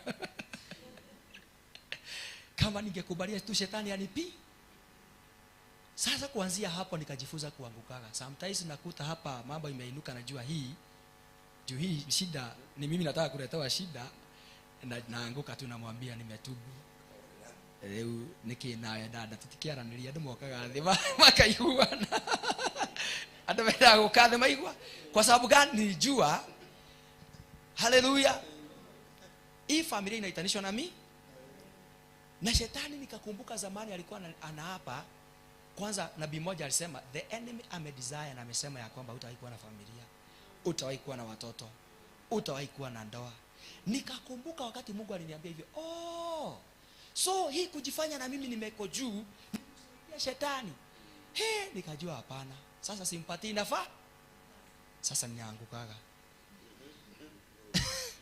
Sometimes unajiinua kama mzee, lakini nikiona maji nataka kuchemuka, namwambia leo uneki my dear. Uneki nawe. Nikio kirakara go nawe. Namwambia hebu kuja tukakununue kanyama na hapa. Mambo sasa najua sasa nikikaa hapo nasema shetani alikuwa anataka kama sasa nimekuwa Nairobi. Sasa watoto wangu nani angekuwa nakaa na wao? Singekuja kuhubiri. Ningekuwa napikia watoto. Kijifanya hapo. Niyo jambo ilinisaidia. Why are you allowing the devil to fight you? Hiyo nilikuwa tu nikiabudu Bwana. Roho Bwana akaniambia hivyo. So hata kanisani we need to refuse the enemy to fight us. It is a desire of the enemy to have our lives, to have your heart, to have your mind. Hallelujah. So unaona hata ndani yako inajikuletea tu picha nyingine fane alafu ukijaribu kufuata inakuuliza aje? Are you sure? Are you sure? Sasa msimu then inakuuliza are you sure? Praise the name of Jesus. Lakini kwa sababu you are sure, unasema yes I'm sure. Na sitakubali shetani anipige. Bwana asifiwe. Hatutakubali shetani angushe kanisa. Hata kama ajaribu kuingilia nani, tunamwambia tunakataa. We refuse. We are not going down. Hallelujah. Hatuendi chini. Kama ni vita tutapigana vita. Praise God. You know sometimes the enemy anataka kuwa na mikorofishano, wakiondoka watano najua bado. Hiyo inaitagwa deduction, sio multiplication. Slowly kanisa la Bwana linakuwa sasa maono hai. One kingdom financial anaenda. Another kingdom destiny connector anaenda. Praise God. Lazima kila mshirika ajue ana jukumu la kukataza shetani kuharibu kazi ya Bwana. Bwana asifiwe. Kwa hivyo wakati mwingine kama itabidi uanguke, unaanguka. Na ndio maandiko inasema, by the way, na ndio maandiko inasema hata kukula nyama kwako kama kutakwaza mwingine unaacha. Na unajua wewe hauko na shida kukula nyama, lakini kwa sababu ya mwingine. Haleluya. Unajua Bwana ametuita na ni kazi ambayo tumepewa na Bwana kuhakikisha kwamba shetani desire zake ni kumaliza. Sasa Yesu akasema hapa, he have desired to shift you like wheat, but I have prayed for you. Kanisa hili la CFC, si tuone watu watasimama kimaombi, wakataze shetani, waseme tumejua hizi mbinu zako, tujue hizi ni tactics zako, ogwo niguo ukaga. Tumekataa katika jina la Yesu. Sema tunakataa. Sema I refuse to allow the devil to have our lives. Hallelujah. I refuse. Bwana asifiwe. Unaweza kataza shetani hata kushinda biashara yako. Hallelujah. Unaweza kataza shetani, Bwana asifiwe, kuangamiza watoto wako. Na ndio tukaimba wimbo haki gogona ine noho hega. Tuwaleta kwa madhabahu. Tuwafiche kwa madhabahu. Hata wakati haujisikii, kuja kwa madhabahu. Hata wakati unasikia kama mambo si mazuri, jifiche kwa madhabahu. Kanisa la CFC, kanisa hili letu, tutashirikiana wote. Hakuna mtu hatuhitaji hapa. Tunahitaji wote. Tutapigana vita. Kama itabidi wewe uanguke, sometimes unaanguka. Kama itabidi mambo mengine, by the way, kwa kazi ya Bwana, unajua inaweza bidi kama kuvaa miniskirt yako inafanyaga wazee kadhaa washindwe kuabudu, unaamua kuvaa buibui. Unavaa baka ya unajua unaweza kuwa mrembo baka vijana na wanapotezaga network. Unaamua kuja na buibui. Bwana asifiwe. Kwa sababu lazima tusaidiane kuhakikisha shetani haangamizi kazi ya Bwana, hamalizi madhabahu. Haleluya. Kuna baraka shetani anatoka kwa madhabahu. Kuna uponyaji anatoka amesaidia apostle. Si ni yetu anasaidika? Si yeye anasaidikaga. Na kwa nini hauna desire ya kuhakikisha madhabahu unaiprotect? Hata unavyoongea, sometimes kuongea kwako kataza shetani. Praise God. You know sometimes hata shetani anaweza kuja ni furaha. Tunakaa hivyo. Tunakaa tu tukichunana. Then the enemy anajua, anaongeza volume, anaongeza ingine. Anajua kukiwa katika hiyo atmosphere hakuna maombi. Hakuna. Tunajidanganya tunaomba na kila mtu tu. Ukiona hapa, ukiona mtu fulani ndiye ameanza kuabudu, Pastor Sami anaanza kuabudu, unachomoka nje ati kwa sababu akona shetani. Ukiona dada fulani naye unaona naye akona kuwa na dai. Ukiona fulani naye venye anakuja na miniskirt ni kama anakuwa na mission. Kanisa inajaa watu confused. Kila mmoja anakuwa adui wa mwingine. Na shetani atakosa mambo because he have desired. So ana implement desire zake kuhakikisha ya kwamba kanisa hakuna worship. Kama hivyo tunaabudu hapa, tunajiachilia. Anahakikisha hakuna. Haleluya. Kila mtu anajiona mtakatifu kwa njia zake. Sasa unaonaga ni Pastor Sami, unasema huyo ndakora kwa modo wa gai. Unaona mwingine hata amekuja na Big G. Sasa kwanza akiona the more una preach ukisema amen ndio anatafuta. Kwanza akiona mama mwingine ndiye anaabudu unasema huyu kwanza anakuwa na daimono 7. Huyu naye si ni juzi huyu alikuwa kahaba amedaliviwa, hata hatuna sure ya kwamba amekobolewa vizuri. Fulani hawezi niongoza ibada.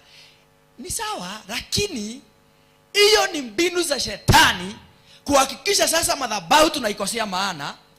Tunahakikisha madhabahu. Mimi hata nikiona mtoto anaabudu mimi najuaga si yako kwa madhabahu. Haleluya. Mungu atafanya kazi. Haleluya. Shetani anatupiga. Madhabahu kama zile hii, fedha zile inalipwa ni pesa mingi sana. Tukianza kupigana hivyo, Kingdom Financial wanaenda. Connectors wengine, Destiny Connectors wanaenda. Then sitafika mahali apostle atuambie sasa penye imefika haiwezekani. Tunafanya nini? Kwa sababu kila mtu alianza kujiona, tukafungulia shetani nafasi. Praise God. Kwa mikutaniko yetu. Praise God. Lazima tufike mahali tutaambia your neighbor, nitakupenda by fire by force. Hallelujah. Unabidi kupenda your neighbor. The Bible says love your neighbor. Haikusema ya kwamba anaweza kuwa mchawi, anaweza kuwa aina fulani, anaweza kuwa wa kinyongo. Inasema love your neighbor. Huyo amesema unconditionally. Yani usitafutie, ukitafuta unaikuwa mogo ya trade mwethioge. Nikiamua saizi dada nikufuate, nikutafute. Huyu dada na napenda huyu dada. Sasa hebu simama tu. Huyu dada nampenda sana. Naona ako na moyo safi. Sasa na siku zile Sunday sijaiona amevai. Sasa nitamtafutia ikaro huo. Tutasema sasa ameanguka. Bwana asifiwe. Pastor Sami na yeye. Sasa tutasema na alikuwa anajua kwa madhabahu na anakuja na katisha hapa sijui nini. Tutatafuta makosa. Kila mmoja atakuwa na makosa. Haleluya. Na kanisa inakuja watu, si Mungu ndiye aliona vizuri aokoe. Haleluya. Ambia your neighbor, nega yuone ni wega kuhonokie. Na nitakupenda hivyo ulivyo. Praise God for the sake of this altar. Hallelujah. For the sake of this altar. Yule mweusi mnasema na modosho ni muiru muno. Nataka mtu chocolate. Mwili yako kitambi unasema kitambi ni mkubwa sana. Tunataka mwenye ako nini?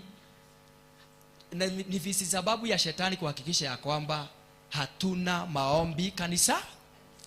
Yesu akawaambia the enemy have desired to have you. Na desire our shifts as wheat. But I have prayed for you. Na akasema ya kwamba sasa hiyo ndio baadaye akasema ya kwamba mtakaposimama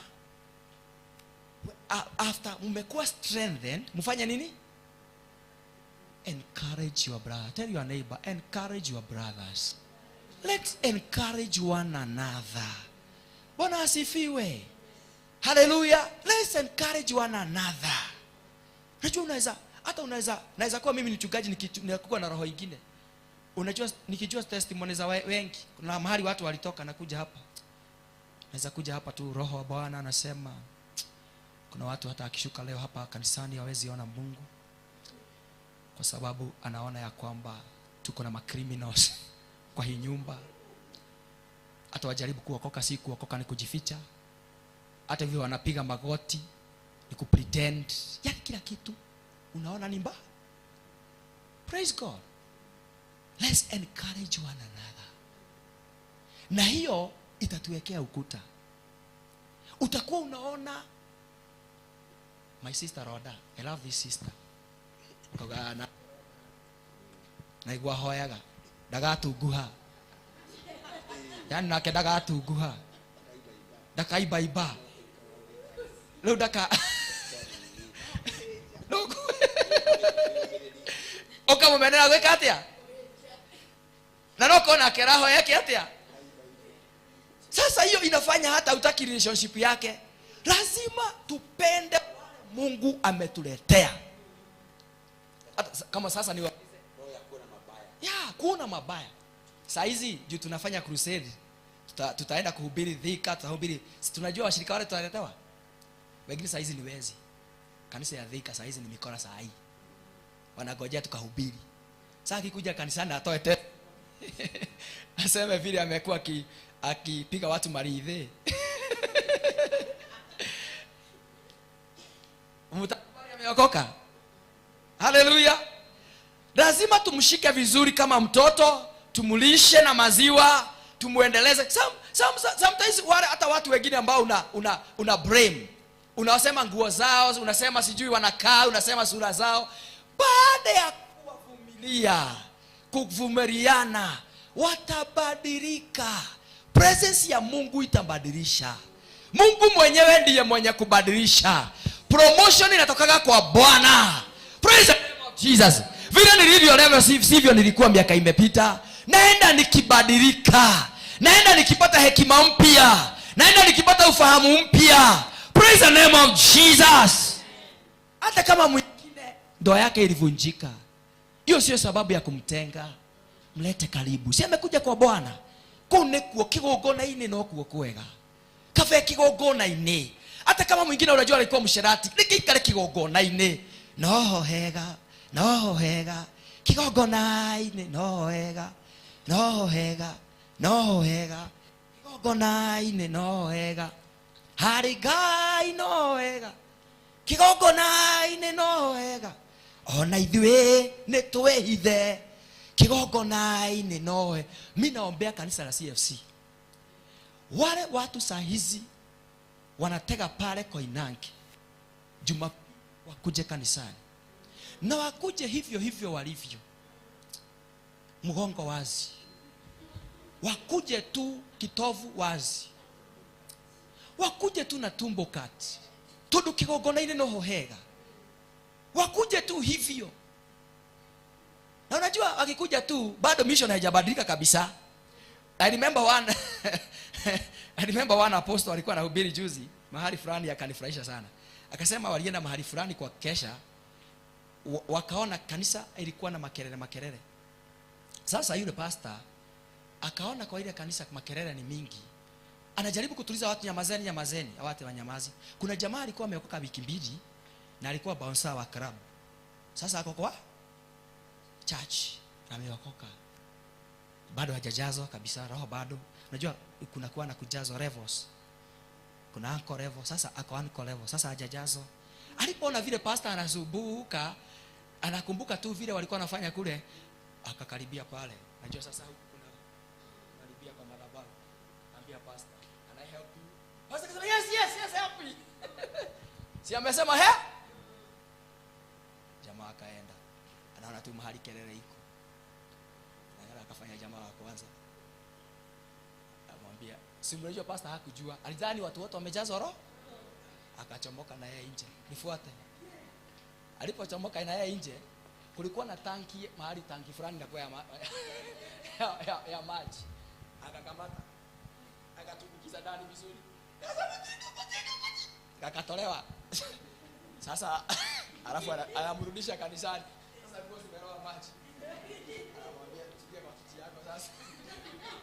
Pastor akiwa anahubiri kwa madhabahu akaanza kusikia kelele inaenda ikipunguka. Inaenda ikipunguka. Ndio pastor aliuliza akasema, yaani huyu jamaa anajua kutuliza kelele hata kanisani. Ndio pastor akaita akamwambia, "Wewe simamisha huyu jamaa, mambo ni babaya." Pastor kwenda kuangalia. Watu wametulia kwa sababu wameweka kwa tanki ya maji. Bansa hajaokoka vizuri. Lakini bado wako kanisa. Si hata nyinyi mnasikia mkisema usho dahi itewega. Sasa kanisa ikikuja watu kama hawajaiva vizuri. Ameokoka. Kujia hive vizuri. Ngojea achemke vizuri. Hana shida. Acha achemke vizuri. Kitovu kiko nje kwa sababu bado anachemu. Miniskirt kwa sababu bado anachemu. Akiiva vizuri na kuambia sio wewe utamwambia. Mambo itabadilika. Praise the name of Jesus. Hallelujah. Lakini lazima tusaidiane kuwasaidia waive vizuri. Ukimkuta muongelesha na moyo wa upendo. Maana tunahitaji wote. Vile your neighbor tunakuhitaji. Tunahitaji. Despite your level. Despite hata mimi sijaiva kabisa. Bado nina endelea. Inazidi kutembea. Maombi yangu ni asiki.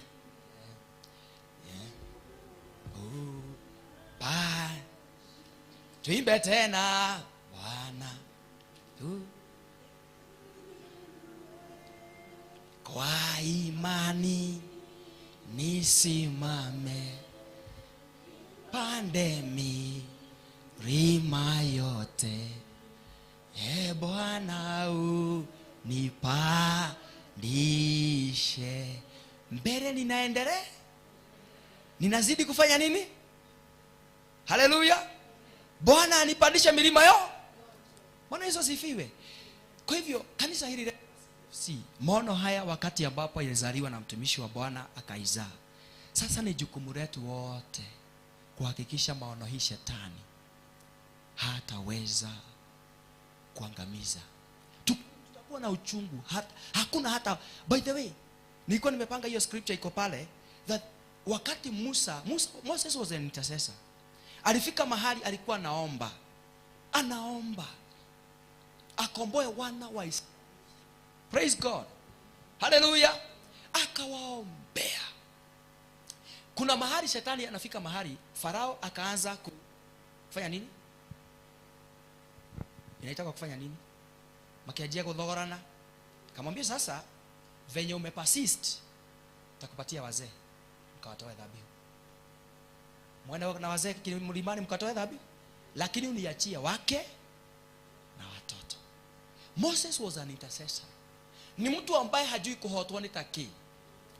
Anasema hatuachi kitu. Hatuachi. Oh, piga mtu high five mwambie hatuachi mtu. CFC hatuachi mtu. Hallelujah. Hatuachi hata watoto. Hatuachi hata hao wanakaa wabaya. Moses akasema hatuachi hata ukoto. Tutiramotigira. Tuachi kitu hapa. The enemy was so cunning. Alikuwa anajua simuniachie watoto. Simuniachie wake. Maana alijua wakiacha wake na watoto watarudi. Hallelujah. Wakiana na wake, so shetani anaenda akinegotiate. Sasa hapa kanisani kuna shida pale fulani, kwa biashara, kwa nyumba zetu. Shetani anataka tu negotiate, tumwambie sisi ni wazuri, tuache wengi. Sema hatuachi. Hatutaacha vijana. Have a heart of an intercessor. Kataa bali shetani atupige. Ukiona mwingine anapigwa ni wewe unapigwa. Unaona kule kwetu na akina apostle mahali tumetoka, kuna hawa watu sitaki kutaja majina yao, walikuwa na mbinu moja. Na sisi watu wa kabila fulani tulikuwa na shida moja, especially sisi wa Kikuyu. Tunapenda kazi zetu sana. Sasa kabla hujaguzwa unasema hawajakufikia. Na unaona wengine tu wanahama, wamebebanisha, unasema hawajafika ni kwa wamefika. Sasa tunaendelea kusukumwa pole pole. Kama vile unaona hata Kenya. Watu wanataka wasukume wafikirie ni kabila fulani ni mbaya. All of a sudden hakuna kabila. By the way, hakuna kabila tu Kenya. Wale wote wamezaliwa Kenya ni wa Kenya. We will love them by fire by force. Tutapenda wa Kikuyu, tutapenda wa Meru, tutapenda wa Kisii, tutapenda wale wote wamezaliwa Kenya, tutawapenda kwa sababu hatuna kitu ya kufanya. Na tukikubali kuanza hizo vita, shetani he will have our lives, he will have this nation, he will tear down our republic. Praise God. Sema nakataa kuruhusu shetani atushinde. Musa akasema hatuachi kitu. Una change mind yako? Unaona kile Bwana anatuambia ndio tuabudu Bwana, hatutaacha mtu. Haleluya. Bwana asifiwe. Hata wewe unaachaka watoto nyumbani ukikuja church, siwaache mtu. Kiogoneni na hohega. Bwana asifiwe. Haleluya. Usiache kama ni mzee, jaribu ngengana mlete kanisani. Kuanzia sasa tutakuwa tunangengana kuwaleta kanisani. Praise God. Na hatuna kanisa ingine. Unajua niliwaambia siku moja nilikuwa na washirika wanadharau kanisa yetu wengine. Wao wanaenda wakiambia washirika wengine, lakini ukiokoka usiokoke hii yetu inakuwa mbaya. Enda ile. Hii yetu usikuje. Hii yetu inataka mtu ako na cash. Hii yetu kwanza. Hii yetu achana nayo. Hii yetu inakuwa na ubaguzi. Na unafikiria uko sawa sana. Usiokoke hii yetu. Okoka hiyo ingine. Na ako church na anajifanya mzuri sana. Ndio niliwaambia juzi, ukiona mtu yote hajaileta mshirika kanisani, huyo haogeagi vizuri. Na chama unaweza kupeleka watu chama. Haleluya. Sako umepeleka watu 100. Kwa waganga ulikuwa umepeleka wengi. Disco ulipeleka wengi. Bash ulipeleka wengi. Kanisani hujawahi peleka mtu. Wewe kuna kaujaja unatufichia. Haleluya. Let house girl. Mimi nilileta wasichana wa kazi wa nyumba yangu kanisani. In fact, wasichana 3 walikuwa wanafanya kazi kwangu, walikuwa wanaoreka na harusi. Akikaa na harusi anaoreka. Hata wengine wanaishi tu huko Nairobi, najivunia nasema si niliwaleta kanisani. Na wengine hawakuwa wazuri, lakini ndio wenye waliingia kwa tunawaambia. Hata wengine wanasema mimi sitakuwa naenda hiyo kanisa. Nawaambia kwangu ni sheria. As long as umeingia kwa hii familia, sasa mimi ni baba yenu wote. Sunday we go to church. Na si kanisa hilo unafikiria. So baka msichana wa kazi tunaandamana kanisa. Gradually unaona kanakaa kule kwa sababu kana attitude baya, kwa sababu nilika force. Gradually naona kuja pole pole, baadaye nakaona kwa haya. Ukakaa kidogo ndio hako kanaoleka. Kwa sababu unawa force. Praise God. Si tulisoma maandiko wakati mwingine nilikuwa hapa. Compel them by force. Ufalme akasema enda uniletee watu. Kuanzia sasa hata mikesha, by the way, kwani tuliacha watu mikesha? Na apostle ametangaza kila mikesha tutawacompel wakuje by fire by force. Praise God. We are going to love our church. Tell your neighbor we love our church. Ukisikia ulikuwa unataka kuongea kudhalilisha, unaamua kuiondoa tu. Hata unatubu tu mbele za Bwana. Maana ikifanya huyo mwingine aangamie, tumepoteza another soldier. Mwingine akiangamia another soldier. Mwingine akiangamia another soldier. The enemy is saying hallelujah. You are helping me do the work. The enemy is called the destroyer. If we destroy our church, we are helping the destroyer to destroy our church. We can help the enemy destroy our families, destroy our children. Baadaye tunasema watoto wetu wanavuta bangi, watoto wetu ni wabaya. Tuliwaacha tukikuja kanisani. Na unasema unajua mtoto wangu anapenda makanisa ingine yetu kwa sababu hii yetu inakuwa imeboeka. Sawa? Okay. Kwa hivyo kawa na evidence si nzuri. Naye akajua ya kwamba amekuingiza bo. Hata mimi nilipokuwa shule sikuwa napenda shule. In fact, nisoma kidogo. Ni effort ya mzazi. Ukweli. Kama mzazi wangu hakuwa tough, na ngawa mutuli igetigeire form 1. nilikuwa nimeng'eng'ana na mbinu zote kuiacha. Ananiambia mainareke goile, nitakutandika na nikuue. Kwangu shule unajaribu kufake headache. Anakuambia hapa sio hospitali, enda shule. Sasa unajua nikitaka nikifake.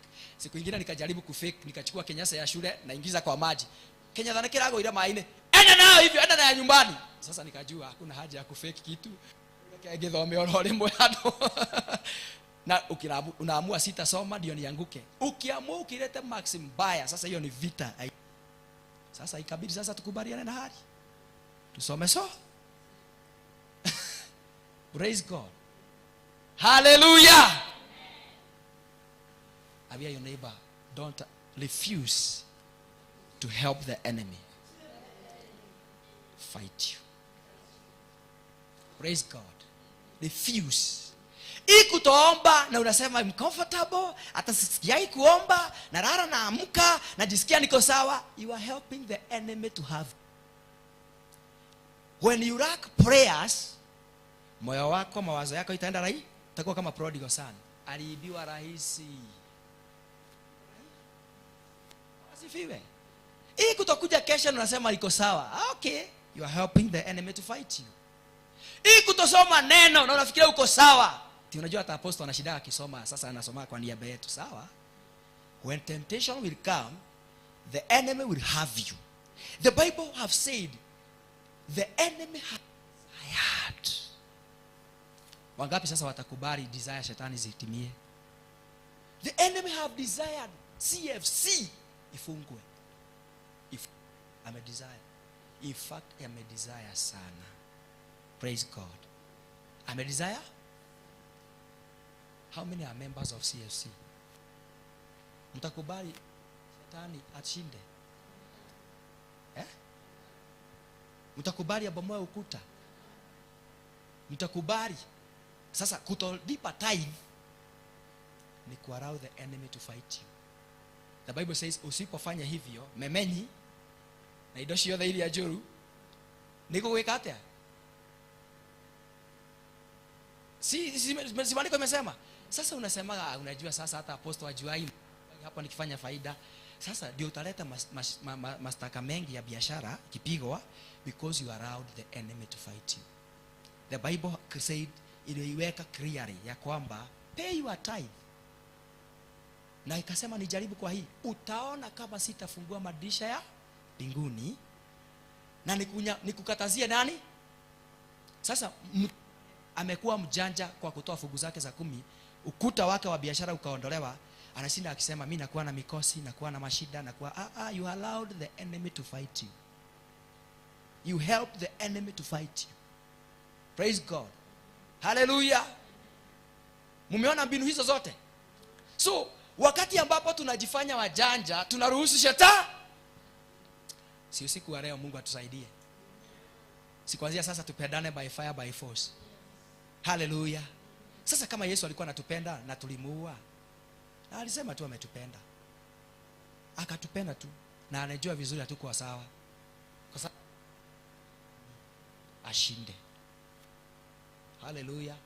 Wakati utakaposimama, wakati mwingine hata kama ni hasira, hata kama tuko na machungu, tunaamua tu kuiachana nayo. Sasa nikwambia hata nyumbani nilia rais secretary moja, nikiangalia sasa kitaumana hapa, atafunga mirago, najifanyaga sasa nimeenda chini. Nieno kwa alia gwaragia kwa maundu macio ndukwenda no tutigane namo. Sababu ninajua hapa kikiwaka moto ni mimi shetani anatafuta. Number 1, ndio watoto wangu destiny yao iishe. Nafurahishwa na mama yangu. Mama yangu alikuwa mzuri. Si ya kwamba baba yangu alikuwa mzuri. Kwanza baba yangu hakuwa mzuri. Juu hata hakuwa ameokoka. Hata saizi msaidia kumuombea maana ako na 90 amekataa kuokoka. Nijaribu kumhubiria. Ananiambia wewe kimwana darasa ile mudhenya ugeneke wewe. Sasa ya kumuombea. Lakini mama yangu alikuwa anasema kitu moja. Alikuwa anatuambia nigo afafu anyi dige ikara. No ni todo. Na ninyonaga nendete kumuthomithia. Kamwa kwehinyereria. Nigetha mutho, maana mama alijua hana uwezo wa kutusomesha. Lakini mzee hiki kimzee kibaya kilikuwa kinapenda kusomesha watoto wake. Kama kinapea mama pressure, mama anaamua yeye anaweza jiweka sokon soba. Praise God. Hallelujah. Anaweza jifunga modhiori. Na sasa leo hii watoto wake wote wamesoma. Arasbon alimaliza Karatina University juzi. Wengine wameenda wako Amerika. Sasa hizi nakutaa mama huko anaambia mzee, wewe uniki tigada to icio ndiko cienda huko. Mama mzee sasa anakuja down. Maana sasa maadhi anajua saa hizi ukinitisha ciana ciakwa ciathire rura ciathomire. Hata kugulira broti na toake. Sasa saa hizi mzee sasa ndiye anakuja chi. Mama hakuwa kwanza. Zamani mama alikuwa amekonda sana, hata tulikuwa tunamhurumia, lakini alikuwa anatuambia ciana ciakwa kadehinyerie ni todo wanyu. Alijua angeenda na sisi kwa shushu hatungewahi soma. Praise God.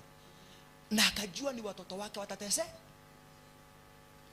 Tell your neighbor, refuse to help enemy to have you. Refuse to help the enemy to have our church. CFC is our church. Na tutahakikisha imekuwa mega church. Na itakuwa mega church tukiwa tunachukiana, tukiwa tunadharauliana, tukiwa hatupendi. Itakuwa mega church kwa sababu kuna tofauti zingine tutakubali kuziweka kando. Mwimbaji mmoja na nikipofu akasema nitavua mapambo yote. Nitavua. Yani afadhali nivue mapambo yote. Hebu tuibe kidogo. Nivua mapambo yote, vitu vyote vya dhamani kwangu, yo yetu twaleta mbele zako tu na utembe. Ndio Bwana atuvua mapambo. Haleluya. Tunaamua kuvua mapambo. Vitu vya dhamani tunaviondoa. Ni sacrifice. By the way, kingdom ni sacrifice. Ndio katika ufalme wa Bwana kuna kuwa na fasting, ni wakati wa kunyenyekea. You humble yourself. Ni wakati wa kujifunza kunyenyekea. Daudi akasema ya kwamba hata wakati mwingine ataweka kara moto kwa ulimi wa. Haleluya. Yale tu rahisi. Kuna wakati mwingine unaweza tajirika unaongea rahisi. Unaamua kuweka ka. Praise God. Kuna wakati mwingine maisha vile imeenda vizuri unakejeli wengine. Unaamua sitapea mtu yote stress kanisani. Hallelujah. Because we want to go far. Bwana Yesu asifiwe. Mbio ya neighbor tuvue ma. Hallelujah. Tuvue ma vitu vyote vya. Kwa sababu ya nini? Ya Mungu. Hallelujah. Unanyenyekea. Si niwaambia juzi mshirika mmoja alikujaga mpaka anakuja kanisani. Naona kakona kiburi. Anakuja kana pastor hebu kuja. Na nikakuja. Alafu natembea tu maana nimevua title, najifanya. Lakini kanafikia nikierevu sana, lakini na make sure namulisha. Nasema wanaongezeka kanisani. Najileta tu hapo. Ananiambia pastor, you see now kama wale wanapanguza vizuri, now you expect us to sit on these dirty seats. This is the reason we are not coming to church. Namwambia my sister, tutarekebisha. Sasa hizo kwa moyo unasikia kitu kingine kama unaweza chapa mtu kofi, lakini unasikia kwa sababu nataka mshiriki. Maana Mungu alinipatia kazi akaniambia nihakikisha nimemfikisha mbinguni. Sasa na shetani anataka ndio hiyo kiburi tukosane. Na hakikisha. Haleluya. Nitanyenyekea. Kukaa naona kwanza huyu alikuwa ananiambia hivyo, baadaye unaona yeye sasa anakuja mapema. Maana anamfuza pole anakuja mapema, sasa ndiye anapanguza kaviti. Najua haleluya. Na ananiita pastor, najua bado tunaendelea. Praise God. So now we can pray. Nimekusaidia. Bwana asifiwe. Sometimes tunyenyekee. Sometimes, by the way, sometimes tunanyenyekea. Sometimes hata vitu zingine tutagojea watu waende kwa apostle. Mwingine tu ni fair, unajua hana fair. unamwambia shika 200, 100. Kuna mzee alikuwa ananiambia hivyo. Mimi sikuwa na fare zamani. Kaniambia maina ndoka ego kanitha. Ni vareti yako ndega 200. Sasa nilikuwa nipatia 100. Ficha aibu yangu. Hiyo ikanifanya nikujage church. Tukitoa na toa.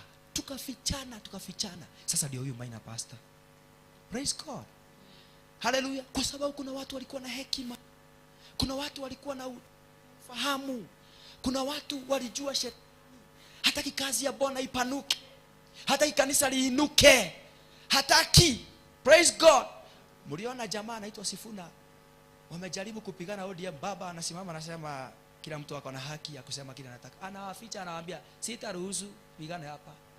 Venye niliruhusu juzi kwa chama yenu hii mnaita ya sijui Kenya Kwanza, lakini niliwashangilia mkaipichi wengine. Sasa napiga gitaa kwa mfuko. Kimeuma. Baba anahakikisha kwake kila kitu iko in order. Praise God. Kwa sababu anajua akiruhusu wapigane hivyo, ODM katapasuka mara 2 na yeye ndiye ataibika, maana yeye ndiye ODM. Anajua hapa tanyenyekea. Hata kama huyu ako na domo sana. Hata kwa huyu mwingine keherehere. Anawaita usiku, sometimes hata unawaita usiku wewe ng'ang'anioka. Kile nawe nikiri. Uniki. Sasa ni nini? Lakini hata kama utaongea usiongee sana. Sometimes unaangalia mwingine anaongea. Ni kama wakati wa Moi. Mlikuwa naona yule anakuwa kiherehere, anakuita status, anakuuza. Shida ilikuwa uaje ya kanisa. Ndio upewe 5. Anajua amekuza. Hallelujah. Anakunyamazi. Praise God. Si hata kanisani tukue na handshake. Biblia inasema tukue na handshake. Kuna mtu hapa asalimiai mwingine? Tukue na handshake saa hizi. Si hata sisi tukue na handshake. Ambia your neighbor, embrace handshake. Hallelujah. Si tukue na handshake. Yeah, make sure kuna handshake. Yeah, embrace handshake. Sometimes ndio moyo, lakini kwa sababu ile hekima kidogo uko nayo, tuhakikishe tutakuza kanisa la Bwana. Praise God. Hallelujah. Mugato kirereria. Ona ithu tiore atoe muno, ni haria Ngai tu atutogeririe. Lakini mnaturia. Praise God. Hallelujah. Na ndio unaona hata kwa huduma ya Yesu ilikuwa na kasoro mingi. Maandiko inasema kuna wamama walikuwa na humdumia Yesu na their substance. Yesu alikuwa amehara. Siku moja wamama walisikia Yesu akisema ati nini hazina mwana wa Adamu hana hata nyumba. Ndege wanakiota, wakajua hii itatuharibia injili. Wamama, mmoja alikuwa anaitwa nani? Mary Magdalene, mwingine? Hawa mama wote wakakusanyika. Hata wakati wa mitume kuna wamama wengine sijui walikuwa wanaitwa akina Aquila. They ministered with their substance, kuficha uchi wa huduma, kuficha mashida. Na Biblia inasema hata kuna wengine waliuza vitu zao na mashamba. Hallelujah. Unasema kuna wengine waliuza mashamba wakaleta miguu ya mitume. Ndio shida kanisani ishe. Maana hatukuitwa kwa sababu tuna utajiri. Wanaamua kuisupport kazi ya Bwana. Okay. Hallelujah. Watu automatically kuwa Jehova ndari hoti. Mnaleta fedha zetu, mnasupport Bwana. Hakuna mtendaji kanisani atakosa kulipo aseme inaonekana kanisa siku hizi hakuna siku nzuri, kwa sababu tutaficha kanisa letu. Hallelujah. Kuna wale hata kama hawana maombi mengi wako na substance. Uliza your neighbor, wewe ndio mtu wa substance. Kama wewe ni substance, leta kwa madhabahu. Jioneshe. Jitokeze. Simama mbele ya watu. Simama. Jionyeshe. Jitokeze. Mbele ya. Sasa kama hawa walikuwa na slogan mzuri hivyo, kama uko na substance, abia yule ako na substance ajionyeshe. Cha kufichaga substance. Bring your substance. Hallelujah. Bwana asifiwe. My intercessor wa maombi. Look at the Mary, mother of Jesus. She was an alisaidia huduma ya Yesu sana. Angalia wa mama, Mary Magdalene hakuficha substance. Aliangusha mafuta mpaka ikalete confusion katika disciples. Judas akaambia Yesu, mambo si mazuri sasa. Hii tungeuza cash. Kumbe hata kama mtu akiwa maskini anajua bei ya kitu. Anajua hiyo venye imenuka si ya pesa kidogo. Hiyo osho monugira tu pesa nini? Praise God. Hallelujah. Si hivyo? Usifiche tell your neighbor, usifiche substance. Maombi usifiche. Wacha ma-intercessor wako kwa kanisa. Tunasikia wakirima shakada. Hey! Fire inaakishwa kwa madhabahu. Uwepo wa Bwana, mpaka hakuna serpent atajificha kwa kanisa. Hakuna nyoka atajificha kwa kanisa. Moto utatoa nyoka. Maana hana, lakini wanafunzi wakasema, sisi silver and gold we do not have, but in the name of Jesus. Naona walikuwa wanaingia kwa kanisa tisa, wanaingia usiku, walijua sisi silver and gold we do not have, lakini wakajua we are not empty. Tell your neighbor you are not empty. Hallelujah. Gonga mtu mwambie you are not empty. Wacha kujifanyaga you are empty. Hata kama hauna substance, lazima uko na maombi. Kama hauna maombi, unaweza leta watu kanisani.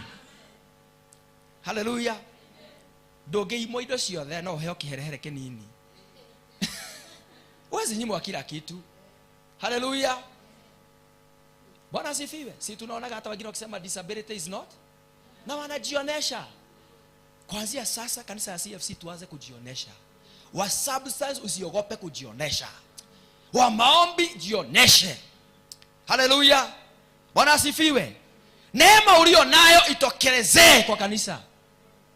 Hallelujah. Tutafanya kazi inakuwa nzuri. Mioyo yetu inakuwa mizuri. Praise the name of Jesus. Hallelujah. Ukiona kuna kashida mahali fulani unatengeneza. Na hivyo ndio kanisa la Bwana linakuaga. When we love one another. Yesu aka narrow down the commandment. Zile 10 kazifanya 2. Moja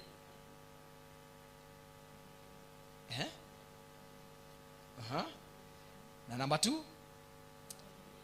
with bas love. Gospel haihubiriwi bila upendo. Tell your neighbor, gospel ni upendo. Penda mtu kirema. Penda mtu hajakamilika. Ukiwa mweupe, penda mweusi. Ambia neighbor, wewe ni mweupe, roda, penda weusi. Penda wanono. Kwanza hata unatafuta mmoja unanunulia suti. Kwanza ule ulikuwa na hate. By the way, hii mwezi tafuta mtu mwenye ulikuwa unasikia roho yako ni kama inachukia. Hallelujah. Praise God. Msurprise. Mnunulie kiatu. Mnunulie kijacket. Let me tell you, ndio ushinde hiyo roho. You overcome it. Kuna dada nilikuwa nasikia nachukia kwa roho yangu kanisa. Sijui ilikuwa madhabahu. Sasa nilikuwa na make sure anafanya rafiki. Kwa sababu nilikuwa nataka kushinda hii roho. Overcome it. Praise God. Sometimes pride zenye ziko na sisi tunailimia. Unakuwa na pride unailimia. Ukiona una pride ya kupenda watu fulani, anza kuenda kwa wale upendi. Hallelujah. Tembelea mtu hana sofa set kwake na ukalia hiyo kiti moto kwake. Utashinda kiburi yako. Hivyo ndivyo mtu anashinda kiburi. Tunafaa ku-overcome vitu nyingi. Hallelujah. Bwana asifiwe. Tunafaa vitu nyingi. Ukiwa umejenga nyumba yako wako, tafuta watu 2 3 walipiaga nyumba. Unajisikia kama maskini. Hiyo ndio kuhambo. Hallelujah. Tafuta nguo 2, bariki mtu mwenye. Kwanza mwenye upendi. Unajiforce by fire by force. I will force myself to love people. Mungu alijiforce kupenda watu hakuwa wazuri. The Bible says, for God so loved the world, he gave his only begotten son, that whoever believes shall not perish. For the sake ya kanisa isiwahi angamia, tutaamua kupenda watu. Tutaamua kujilazimisha. Tutaamua enda kwa mtu kunywa turungi na unajua wewe hujai kosa ya maziwa. Usienda kumwambia anakunulia, kunywa hiyo anakunywa usikie. Uone vinyo utahambo. Enda kula chakula ingine watu wanakulaga. Useme mimi sikulagi machakula. Mungu aliniondoa hiyo level. Kuna kiwango Mungu amenipeleka. Acha kiburi. Hiyo ni kiburi unalimia. enda sometimes kula na watu ujisikie vile wanakulaga. Uanze kulilia watu. Utakuwa unasikia. By the way, kuna wakati nawekewa chakula kwa meza. Naona tumewekewa chakula kwa meza, tunakula ka ugali na nyama. Nasikia sitaki kukula. Nasikia moyo wangu umenikumbusha kuna watu wanalala njaa. Nasikia naenda tu bedroom naanza maombi. In the mighty name of Jesus. May the Lord remember many who don't have something. Kumbuka huyo mzazi ana kitu ya kuwekelea kwa meza. Ukaga goro ya irio ciaku. Ukaga goro ya kiu. Praise God. Unaona mwingine vile amevalia baya. Unaona kama wewe umevalia. Maana ulimfanya rafiki. Yesu kwetu ni rafiki. Haleluya. Haleluya. Yesu kwetu ni rafiki. Unafikiria tulikuwa tunafaa kuwa watoto wa prince? Jesus was a prince. The prince of peace. Alafu na Yesu kwetu ni rafiki. Unafikiria prince akijifanya wewe? Abuza ya neighbor, imagine Yesu ati wewe ni rafiki na yeye. Imagine. Na unakaa kwa hiyo nyumba yako, ukiambia bwana shuka hapa, bwana shuka, na wewe hujai shuka. Nakwambia anza kushuka ndio nianzie. Anza kushuka wewe. Unaniambia nishuke, nyumba zingine hata mimi siwezi shuka. Si wewe una kiburi, na yeye anakuwa na kiburi. Shuka hapa kwa nyumba yangu. Anakuza wewe, who I am? I am. He told, aliambia Farao, I am who I am. I change not. Unajua Farao alitaka kumuonesha ako na nguvu, na yeye akamwambia tukioneshana hivyo na mimi sitabadilika. Hallelujah. Wagonyeka na Ngai neunekaga. He is close to those who are broken. Your brokenness attracts God. Your pride inakuondolea Mungu. Ukijifanya uko na pride na Mungu anakuonesha unajua who I am. Na unaniambia nishuke kwako, mimi nikuje. Aliambia mama moja atunaniambia nikupanyie mtoto. Mkato wa mtoto siwezi pea mbwa. Si alikuwa na yeye ni Gentile, Yesu ni. Sasa wacha tupimane. Si ulikataa kuokoka? Wewe ni mbwa kwangu. Na unaniambia nikuponye mtoto wa umbo wa mtoto mkate wa mtoto. Huwezi pea mbwa. Isichotaka kwani Yesu anaweza kuwa na madharau? Wewe. Wanaje Yesu wale mwega. Wamo ni madharau kwa nini madharau? I love those who I am close to those who are close. So the more you go closer to him, he draw near. When you draw near to him, he draw near. Wakinyama ikinya rimwe agakinya rimwe. Washoka thutha rimwe ugashokanira thutha. Mukarugamana. Tuoneshane kiburi itafika wapi? Alionesha Farao, acha nikuonesha kiburi yako itaisha. Kiburi ya Farao iliisha. Anajifanya atakuja naye anatoboa miguu. Leo godhi na limu. Yeah. Anajifanya anajua watoto mtoto first born wakakufa. Praise zikajaa taifa. Baka penye Farao alisema go. Ndio Mungu aliachana na yeye. Alimpatia. The more alikuwa na moyo mgumu, naye Mungu akakausha moyo. Tukaushania. Abia yoniba kama nikukausha tunakaushania. Ukikauka tunakauka. Haleluya. Unajifanya mjanja, Mungu ndiye mjanja wa zamani. Unajifanya mjuaji, ndiye mjuaji wa zamani. So namwambia Bwana, I need mercy. I need mercy. Ananiambia, now you say you need mercy.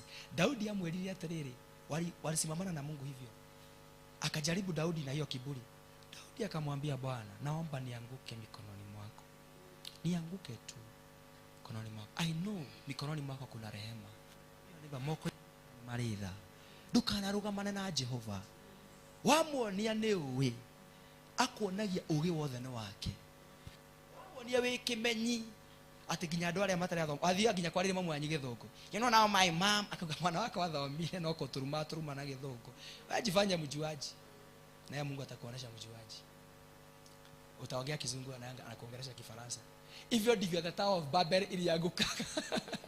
Walijifanya na Mungu akawa confused. Sasa hebu uhoro wako na yoga Kimeru. Uhoro wako. Na Kimeru. Oh, ni kwega. Nani mkabila mwingine hapa? Kwani kanisa ni Wakikuyu tu? I refuse that demon in Jesus name. Nani? Ni Wakikuyu wamekataa. Hawakuinua mikono. Hallelujah. Ebu imagine tuamue kanisa hili wahubiri na lugha yao. Sikutakuwa. Praise God. Sometimes we humble, tunatumia lugha ambayo wanasikia kwa sababu tunataka kunyenyekea. Nyumba ya Bwana ni ya mataifa. So leo jua ya kwamba anakauka. Aliambia Farao, I am who I am. Mpaka Musa akajaribu kumuuliza, kweli Mungu niseme wewe ni nani? Kwani hivyo nikusema, amwambia hivyo nimekuambia. Si hata yeye anajifanya mjuaji. Si anajifanya Mungu. Mungu akiangusha na anaangusha tunyoka. Basi Mungu akajiwanisha dawa modo tawe. Togothimana ginya onoge. Ira ihe me I am who I am. Na tukimalizana dakika ya mwisho pale utachokea. In fact kama Musa angekataa wangesukumana bado ingekuwa pregdati. Si pragia ya pregdati ni penye alichoka sema now allow them to go. Mungu akasema hao ndio bwetare. Ono gigoire tene tutingiangenga no. Ciana citingiakua. Ciana itingikuire. Ni kichwa gumu giaku giatuma maundu meke atia. Kanisa hili situkubali Mungu afanye kazi kwa unyenyekevu. Tuvue mapambo. Haleluya. Hatutawahi kubali apostle aliye tufanya kazi. Mahali kuna hitaji maombi watu. Mahali hitaji kusaidia, wewe saidia. Praise God. Haleluya. Kama venye niliona hapa Wednesday. Adu akoro giona maheo kazi inafanya. Je, wakati mwingine hata unaweza piki mmoja. Sinaona wazungu wanatoka Amerika wanakuja anachukua elephant moja. Anaitwa jina yake Clinton. Anamulisha akitoka kwa kule. Yaani wanalisha ndovu na kuliko walisha wanadamu. Hiyo akini madharau.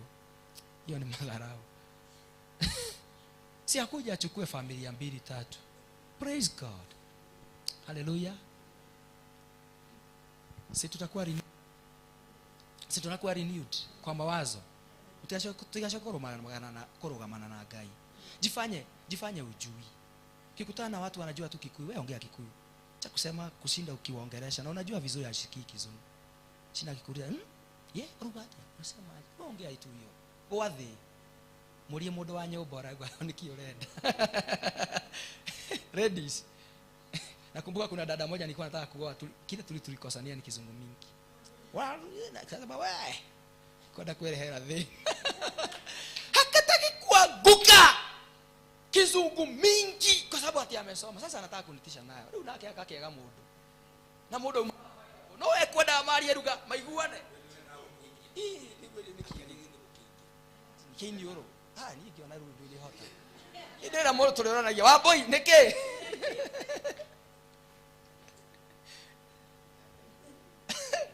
Ewa ikaria tare mundu ona. Sasa githungu kingi. Mwana ke, you know what are you saying? Okay. Mind you.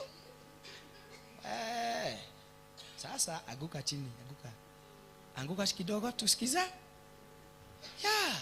Bwana asifiwe. Si Mungu awabariki. Mungu ainue.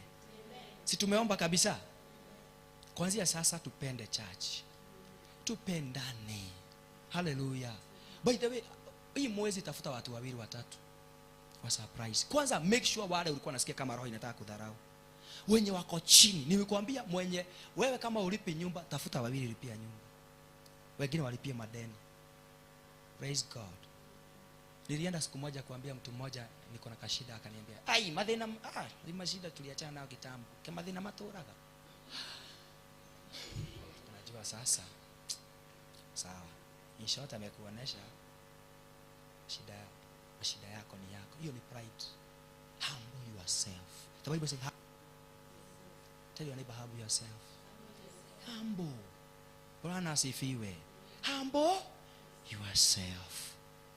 Kanisani tutanyenyekeana. Tutapendana. Hata kitu namuuliza, sasa who are you? Uniambie. Tutakunyenyekeana. Tutapendana. Tutasaidiana. Na kwa kufanya hivyo hatutakuwa tunapoteza. Praise God. Kuna mtu unajua hakujagi church. Hata kama alikuwa na kiherehere muende. Bwana asifiwe. Bwana asifiwe. Yes, tutawaendea. By the way, mimi sijaifukuza mtu kanisa. Nilisemaga sifukuzi. Hata mwenye naonaga tabia zake, nasema Mungu hakuniita kufukuza. Hatujaitwa kuua.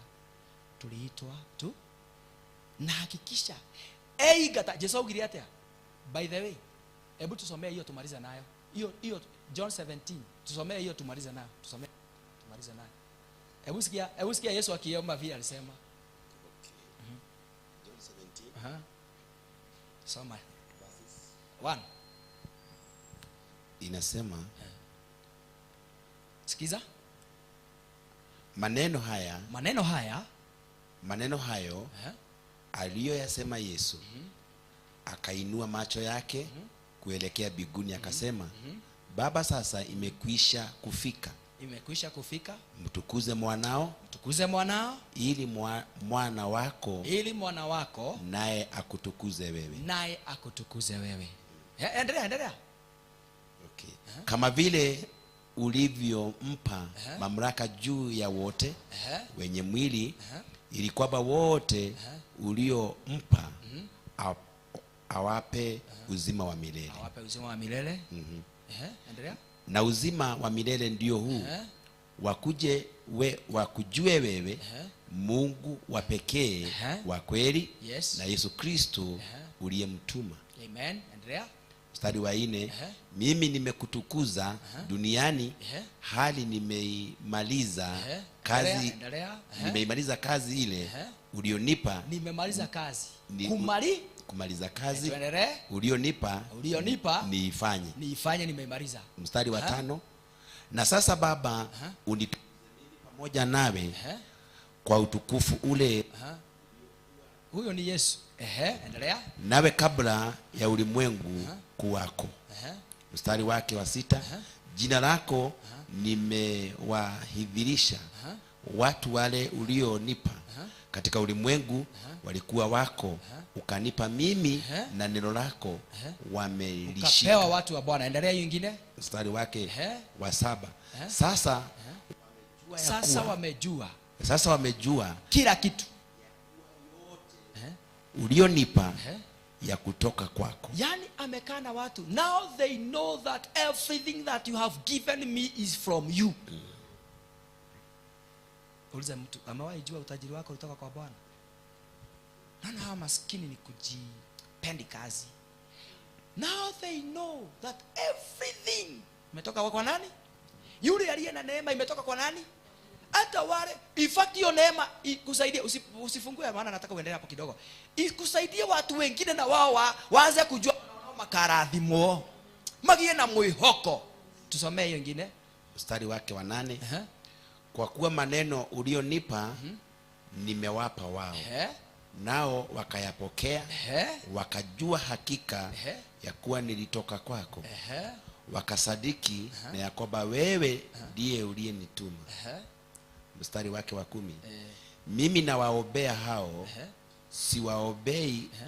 siwaombei ulimwengu, bali hao ulionipa, kwa kuwa hao ni wako. Hebu endelea nyingine. Mstari wake wa 10, nataka mahali anasema si kupoteza.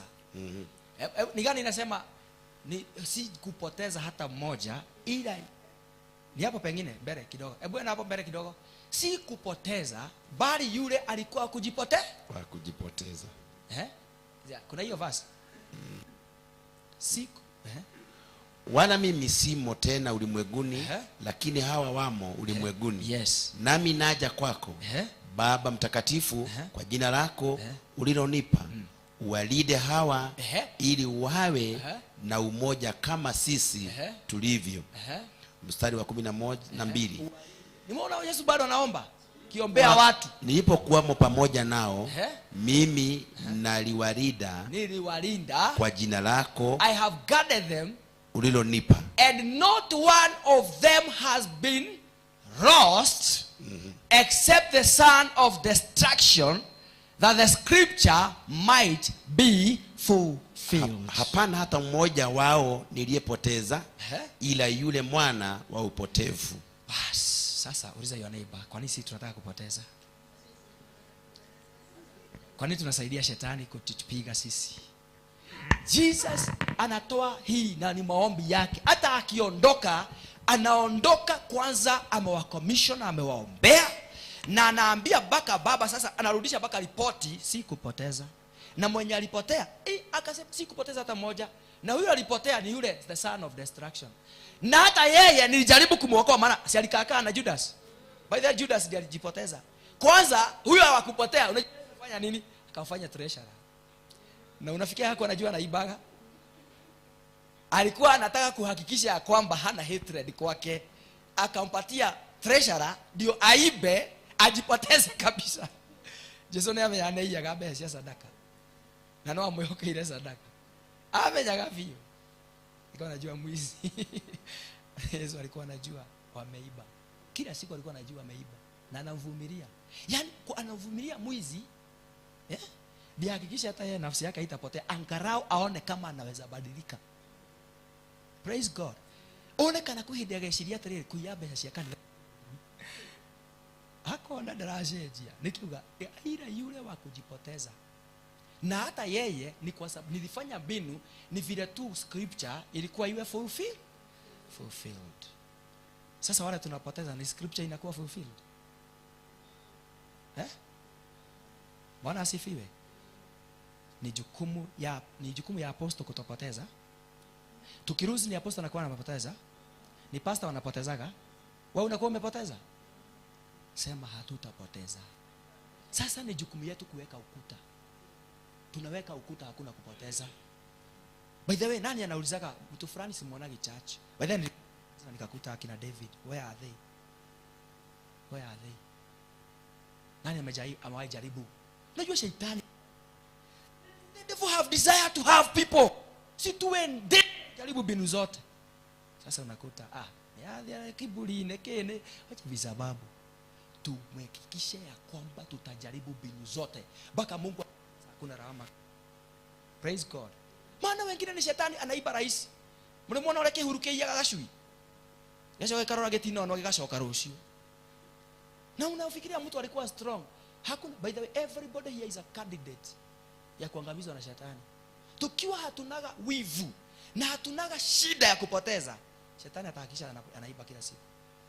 Anaiba huyu, hatusikia kama kuna upungufu. If you read the book of Acts inasemaga anaitwa nani, James akauliwa kwa kukatwa na panga shingo. Si ndivyo alifanywa? Nani Herode akafanya nini? Akaona imependeza Wayahudi hawana effect, akapiga makofi.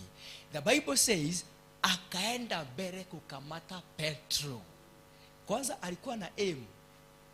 Sasa alikuwa na aim Petro. Sasa hebu angalia Yesu wakati ameondoka, nani alihubiri injili?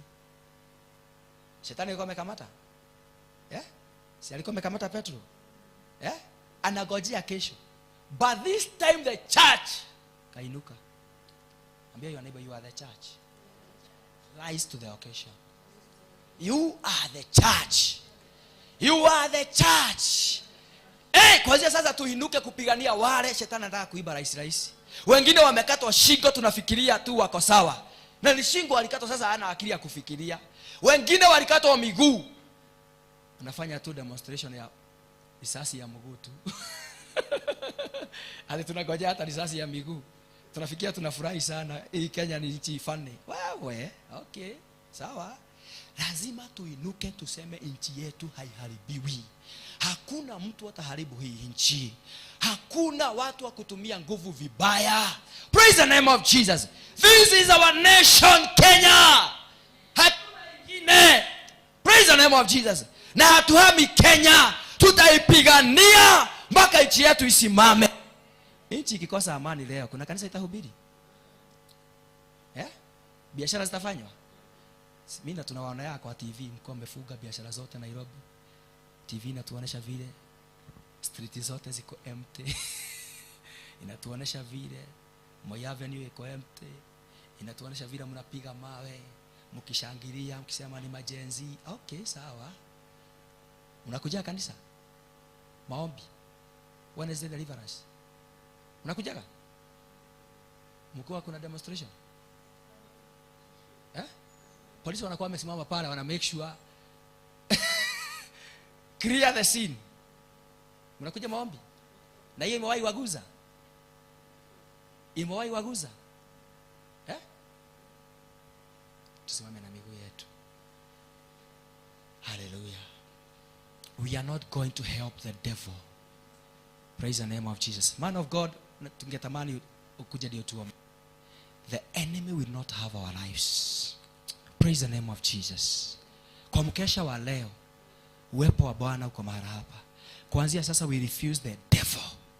Hallelujah. We will refuse to help him fight our church. The enemy will not fight increase. Hata kama ameangusha mwenye alikuwa hakai. Hallelujah. Tunainuka, tunakataa. Hatutakubali Yakobo auliwe. Hatutakubali Petro akamatwe. Tutaomba the name of Jesus. Have a minute of prayer. Then the man of God atuweke kwa maombi. The name of Jesus. Ambia Mungu tu, tubu tu kwa jambo lolote, mwambie Bwana tusaidie. This is our church. Kuna kazi tunataka Bwana afanye miongoni mwetu. Mwambie Bwana unisaidie. Sisi tumeruhusu shetani kutushinda. Tumeruhusu adui aibe. Tumeruhusu shetani angamize. Mwambie Mungu tunakataa siku ya leo. We will not allow the enemy to destroy the church, to destroy the pastor, to destroy members. Tutakamatwa na hasira. Ukikosa kusikia hasira, kuwa na hasira. Mtu wa kanisa lingine hata shiko na hasira. In fact wanaombaga iishe. We, hebu acha maombi dakika moja. Wanaombaga iishe. Au nafikiria mtu wa kanisa lingine anaombaga CFC isimame? Yeah? It is their prayers. You are the member of CFC. Na wewe ndio unajua uzuri wa CFC. Wewe ndio unajua mzuri wa mchungaji. Wengine wote wangetamani huyu ampige maridhi. Si ndivyo wanasema? Then you are here celebrating. We are going to rise up to the occasion and stop the enemy and love our church. Hallelujah. Hiyo ndio kujipenda in Jesus name. Thank you. Inua, fungua kinywa chako tu, fungua kinywa chako. Mwambie Mungu asante, mwambie Mungu asante. Muda huo umenipatia kesha hii, mkesha huo ambao umekuwa manufaa kwangu. Mkumbushe tu, mwambie ulivyobarikiwa, ulivyoinuliwa, ulivyopata neema zake Mungu. Mwambie I'm blessed. Father, bless me. Mshukuru tu, mshukuru tu. Mwambie nataka kwenda na wewe, nataka kutembea na wewe, nataka kuitanishwa na wewe. Maana you only, wewe ndiye Mungu mwenye uwezo, mwenye baraka, mwenye ushindi, mwenye neema. Eti ya kwamba leo I am renewed, I am new. This is August, last day of August, the new me. Mwezi wa 8, mwanzo wa mwezi wa 8, kumaanisha nimepata upya sasa. I am new. Tell God now I am new. I have renewed myself.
We worship you. This morning, we call upon your name as you renew our hearts, as you renew our body, as you renew our soul, Father. We pray for the connection, that you connect us with you, that we may be able to walk, to do, and to be in your presence. That we may be able to glorify your name at whatever time. That despite the challenges that we have, despite the difficulties of life, your name is still being glorified. We honor and worship you this morning. For it is in Jesus' name we pray. Amen. Somebody say amen. Amen. You may be seated for a few minutes. I want to thank Pastor Nganga. Is it Pastor Nganga? Pastor Nganga. It's Pastor Nganga, not Maina. Say Pastor Nganga.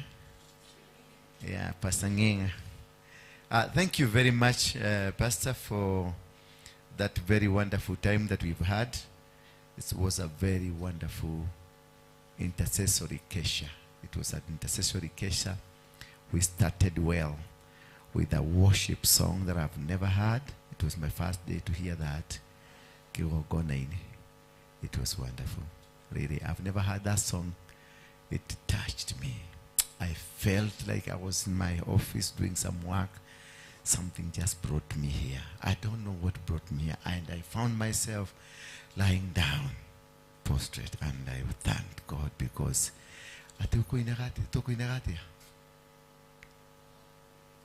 huh? No way. I think no way. No way. I think Kigokona-inĩ no wega, ona ithuĩ nĩ twĩhithe. Kigokona-inĩ no wega, ona ithuĩ nĩ nĩ twĩhithe. Kigokona-inĩ no wega, no wega, no wega. Kigokona-inĩ no wega, no wega, no wega. Kigokona-inĩ no wega, harĩ Ngai no wega. Kigokona-inĩ no wega, ona ithuĩ nĩ twĩhithe. Kigokona-inĩ no wega, no wega, no wega. Kigokona-inĩ no wega, no wega, no wega. Kigokona-inĩ no wega, harĩ Ngai no wega. Kigokona-inĩ no wega, ona ithuĩ nĩ twĩhithe. Kigokona-inĩ no wega. ati ona ithuĩ nĩ twĩhithe hau kĩgongona-inĩ tondũ no hega. That is a top secret, that at the altar of God, that's the only place you can hide yourself. That's the only place that you can find God. The only place that you can find your peace. You may go run all over. You may find people to cover you, nations to cover you, money to cover you, friends to cover you. But without the altar of God in your life, it is completely in vain. You cannot make it. You cannot succeed. You cannot make it. You need God in your life. You need God to deliver you. You need God to change whom you are. When we were singing that song, I remembered my life when I was in Mungiki. When I was a rude boy, a bad man in the society. But when I came to the altar of God, I came and I had my peace. I had my shelter. I had my love. The love I've never experienced, because I used to live in the tanks. I used to live in the streets. I used to live somewhere. I will not have food. I will not enjoy life. But now I do enjoy life. Praise be the name of God. It is so special that today I was in this Kesha, and I know in this Kesha something has happened to me. That this is the first, was it? We came here the first day of August. We are in the second day of August, and we are renewed. Hallelujah. We are not the same people that came to this. Can you put your hands together for Jesus? Can you give a shout to Jesus Christ? That I am not the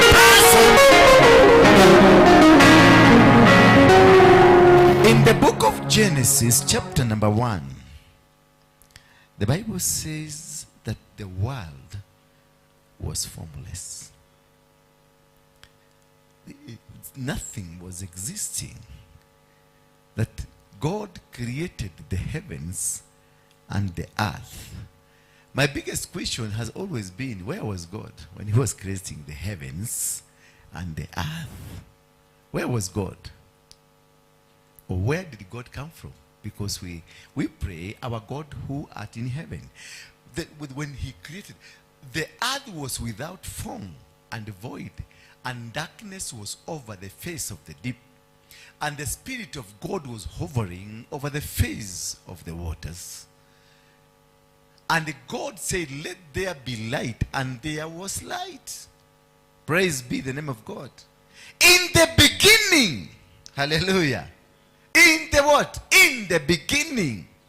There was nothing. In the beginning. You are formless. You are not existing. But God said, let there be light, and the light dawned on you. I want to speak a word of blessings to you. That let the light of God dawn on your business, dawn on your family, dawn on your ministry, dawn on whatever that you do.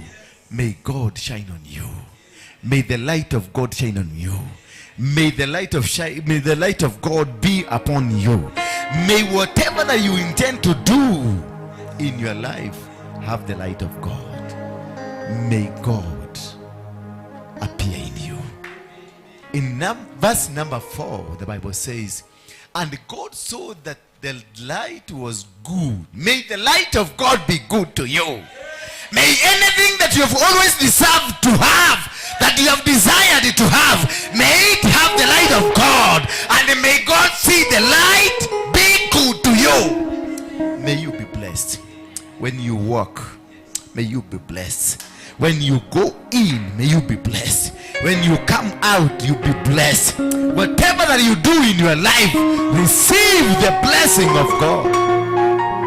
In the book of Deuteronomy chapter number 28, the Bible says, if you diligently, oh my God, if you diligently desire to walk the way God wants you to walk, and love this God, and love the doctrine of God, these are the blessings that will follow you. Deuteronomy 28, please. That these are the blessings. Chapter number 28, verse 1. That these are the blessings. So the blessings will follow you because of the love that you have for God. And if you faithfully, somebody says faithfully. I am not hearing you. I am not hearing you. And if you faithfully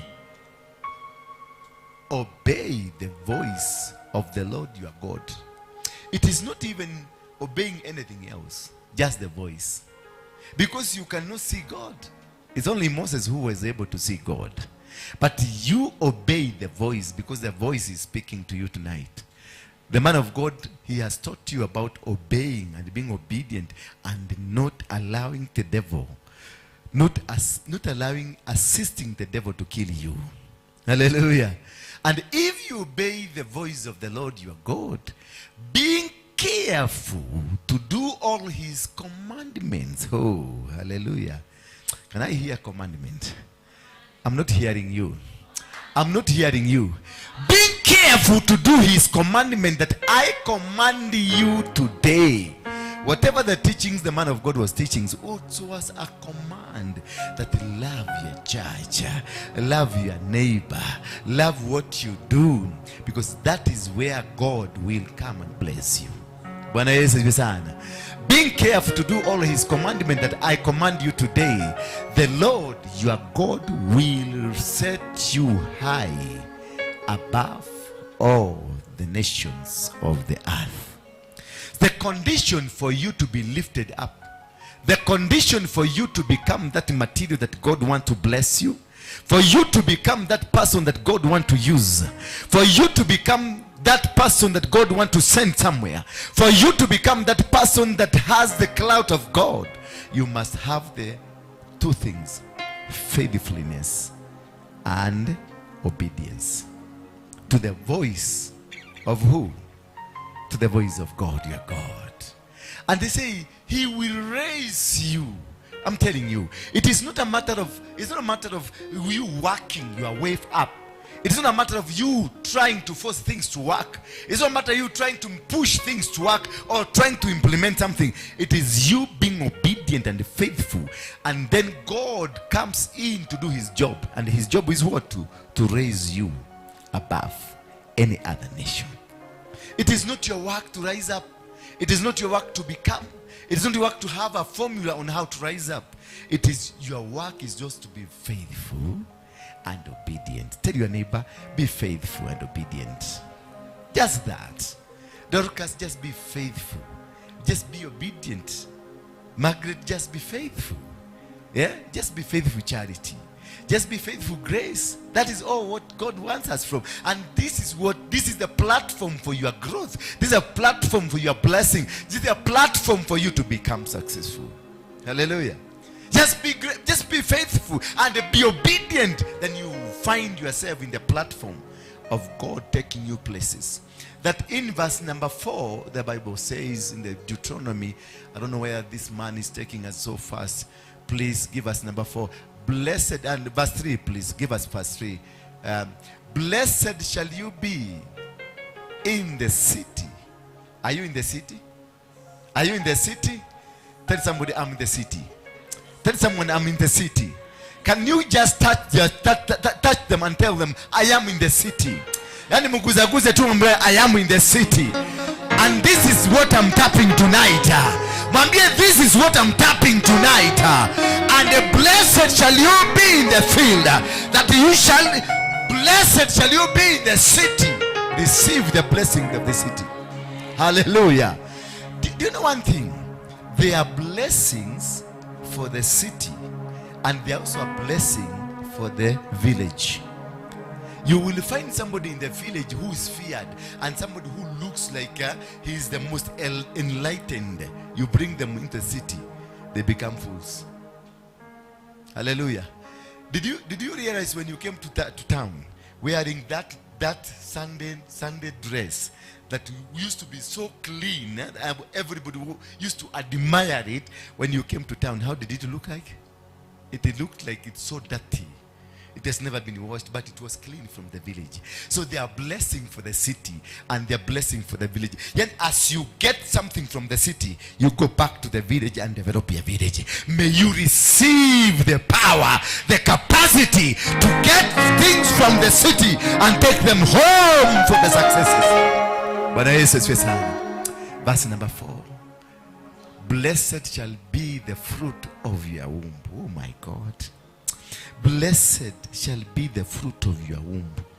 What am I saying? That the fruit of your womb, whatever that comes out of your effort, whatever that comes out of your work, whatever that comes out of what you do, whatever that comes out of your ministry, whatever comes out of the synagogue ministry, the CFC ministry, whatever comes out of whatever that we do, that is the fruit. The fruit, it comes from your heart, from your womb. The Holy Spirit resides here. He says, blessed shall be the fruit of your womb and the fruit of your ground. Oh, apart from the fruit of your womb, the fruit of your ground. You will plant maize and maize will grow. You will plant the cabbages and cabbages will grow. You will plant sugar cane and sugar cane will grow. It doesn't matter whether it is where the water is or wherever it is. It doesn't matter what happens to you. Isaac was told to go back to Ai and start business of planting, and it was a desert, because he was carrying the fruitfulness. Hallelujah. Tell your neighbor, I am fruitful. I am carrying a seed. Tell your neighbor, I am carrying a seed. And this seed is going to germinate. And this seed is going to germinate. And out of germination, I'm going to become rich. Isaac planted when it was dry season. Isaac went to the farm when it was completely dry for 6 years. And when he came, God opened the heavens, and the heavens started working for him. God will give you favor wherever you go, and the heavens will respond to you. Whatever you do, the heavens will just open up and they will cover you, and the heavens will do the will of God upon you, because already you are carrying the blessing. And the increase of your hearts and the young of your flock. Oh my God. That not only the increase of the flock, but also they will give birth. Hallelujah. I was worried somewhere sometime. I was speaking to pastor, and I was telling him there is a challenge I'm facing, and this challenge I'm facing is not a right challenge, because I am seeing something that is not working very good. And that's the time I remembered that the increase of your hearts and the young of your flock, yani when you have your cows, when you have your goat and sheep, also they have to give birth. I want to confess and prophesy to you tonight that from today you shall give birth. Hallelujah. Whatever that you plant shall produce. Whatever that you do shall produce. Wherever you will go, you will make it. Whatever that you will do, God will respond to it. In verse number 5, I'm speaking, blessed shall be your basket and your kneading bowl. And let me tell you the meaning of blessed shall be your basket. This is your basket. When you carry this basket, should be carrying some notes inside that are not folded. Hallelujah. When you discover you are carrying notes that are folded, it means that you are going down. My dear, did you notice that? But when you are carrying notes that are straight from the ATM, unfolded ones, clean and smart, if you look at them, you can even find that they are of the same serial number. Number 1, number 2, number 3, number 4. That is when you count that you are blessed. Your basket is carrying some blessing. Because when you carry the basket, when you go to a shop or to a hotel, and you tell your neighbor, you tell somebody, come, I buy you a cup of tea. That is when you count that you are blessed. If you have never been able to buy a cup of tea to anybody, or a plate of a meal to anybody, it means you are mean. And when you are mean, it means you are poor. You are carrying somebody's money. Did you realize that? Ateliria we mudhunu woko onogeko ina milioni komiti yaku nekyo othunete gukotondo ngihota kuhuthira kindu kiu tondu tigi yaku. Are you getting me? Donanyita mutinanyita ega ungiona mundu tahota kugurira mundu kindu na ena mbeca na ciringi 10,000 muhuko tisi yake ni gukua kuire mundu mbeca icio tisi yake nikyo atarahota kuhuthira kindu giaku ni uri na freedom ya gukihuthira. Umuthi ndenda kwaria kirathimo ati ugie na indo cina freedom cia gukihuthira, ugie na indo cina freedom ti indo ciene tondu indo ciene ndungineana no indo ciaku ni ukuguranira Ngai angiro kurathima Ngai angiro kuneremia ate gikabu giaku gitikanage kindu gikabu giaku gitikanage nyeni gikabu giaku gitikanage kamotu gikabu giaku gitikanage kirathimo thĩinĩ wa rĩĩtwa rĩa Jesu Kristo. May God bless you. In verse number 6, blessed shall you be when you come in. Oh my God. I don't ati ukiingira guku guo ugaye kirathimo yukiuma, and blessed shall you be when you go out. Ati ukiinuka muthi ukiinuka muthi wainuke na kirathimo tondu ni wagaya kirathimo. Muigai wa njeroge haigire ati aikuruka na kondo gekautu akiambata akambata na kondo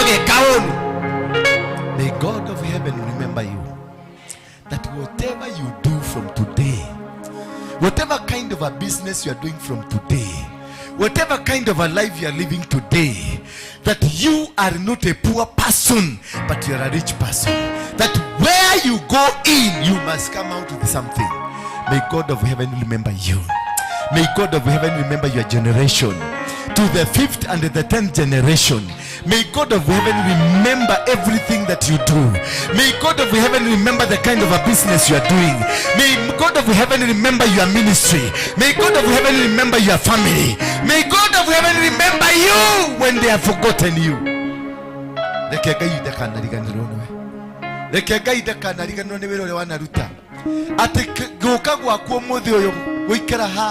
Ogeririe gushoka nuregerie gushoka ogeririe kuhinga maitho ni marakwira tukomere uno maitho no kaira maitho acha we ni ndirakoma magakimaka makarigwa atiri tondu we nduragikoma ri ithu tugugikoma niki Ngai akurathime Ngai agutheremie Ngai akwehererie thu ciaku Ngai akuruirire bara ciaku Ngai arue bara cia ministry eno Ngai arue bara cia ministry yaku Ngai arue bara cia mucii waku Ngai arue bara cia wira-ini kwaku Ngai arue kiria giothe gigutaticaga Ngai agira kuhotanira.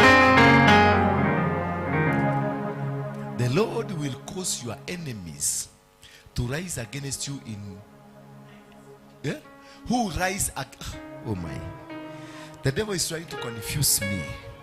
I don't allow you, the devil, I can't help you to fight me. The Lord will cause your enemies who rise against you to be defeated before you. That God will cause all the enemies who rise against you, they will be defeated. Who will defeat them? Hallelujah. Who will defeat them? We read in the book of Joshua, chapter number 10. And we heard that because the Gibeonites went and had a covenant with Joshua, when other nations, the Ai, found that the Gibeonites have agreed to work with Joshua, they decided to come and kill the Gibeonites. But they discovered already a covenant had already been signed between Joshua and the Gibeonites. So when the Gibeonites heard the enemies are coming to attack them, they called Joshua and they told Joshua, part of the agreement that we had with you is that when the enemy will come, you will defend us. Joshua did not question this guy that, are you still my friend? Are you still with me? What he remembered, I have a covenant with the Gibeonite, and my first principle is to defend these people. And immediately, with the God of Joshua, they went and attacked the 5 nations that were trying to kill the Gibeonites. And the Gibeonites, as they were running, some were killed by the army of Joshua. But as they were running, because they were faster than the army of Joshua, but they were not faster than the army of the Lord. As they were trying to run, God dropped stones from heaven. Ooh, your enemy who have been pursuing you, they might run away from you, but they will not run away from God. God will still capture them. God will still bring them down. God will still come bring. Ati ni mekuhota kura no makiura ri megucemania na Ngai hau mbere gakona-ini magithi kuhura gakona ri ati nigetha mathi makwibangire ri megukora Ngai hau haha iguru amarekerie mahiga ati thu ciaku nduri na power riu ya kurua na thu ciaku tondu thu ciaku ni thu cia Ngai. Hallelujah. It was such a powerful covenant that you just sign a covenant and it becomes automatic that any battle against you, there is somebody else to help. There is somebody else to deal with that. That every battle, do not be worried of the people who are planning against you. Do not be worried of the people who are fighting you. As long as you have a covenant with God, God will do the battle for you. Hallelujah. Tell your neighbor, I'm no longer that person that does not have a covenant. I have a covenant with God. I have a covenant with God. Tell your neighbor, I have a covenant. Tell your neighbor, somebody is fighting for me. Tell your neighbor, somebody is leading. Look here. Just look here. Tell me, look here. It is not your business. Tell your neighbor, it is not my business to deal with the petty things in the name of enemies, because they are being held by God. My work is just to prosper. It's just to do the necessary.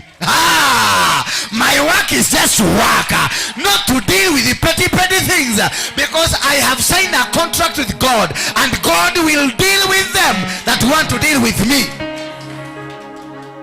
You have no problem. Don't even bother what is happening around you. Don't even put your hands here. Oh my God, what will happen to me? No, don't worry. God has already done it. God has already done it. He has defeated them. He has destroyed them. It is a matter of, no, God had allowed them to come so that you may see they had tried to come, but he dealt with them. Hallelujah. You can rise up now. Rise up. I want us to repeat the song, and you come here at the altar. Somebody come and remove your shoe. I want to anoint you. We sing the song. This song, everybody mukuje hapa, the worshippers come this way, and all of us, because I want to release a special anointing upon your life. Gentlemen, you're running away? Yes, just come. I'm not talking to you. I'm talking to a gentleman who's just walking. Please come quickly. This is August, and also carry yourself with your sacrifice.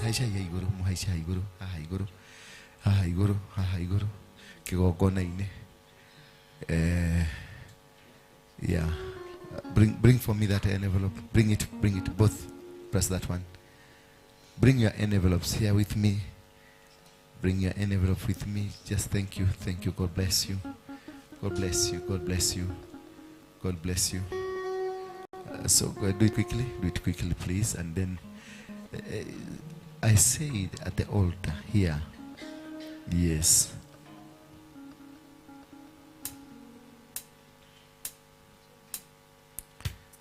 Yeah. Oh. Thank you.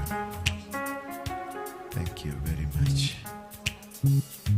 Thank you.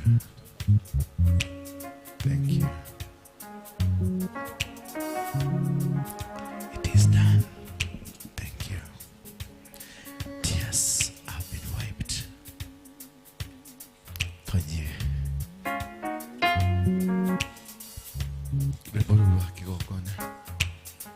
Yes, Mike. Where are the mics?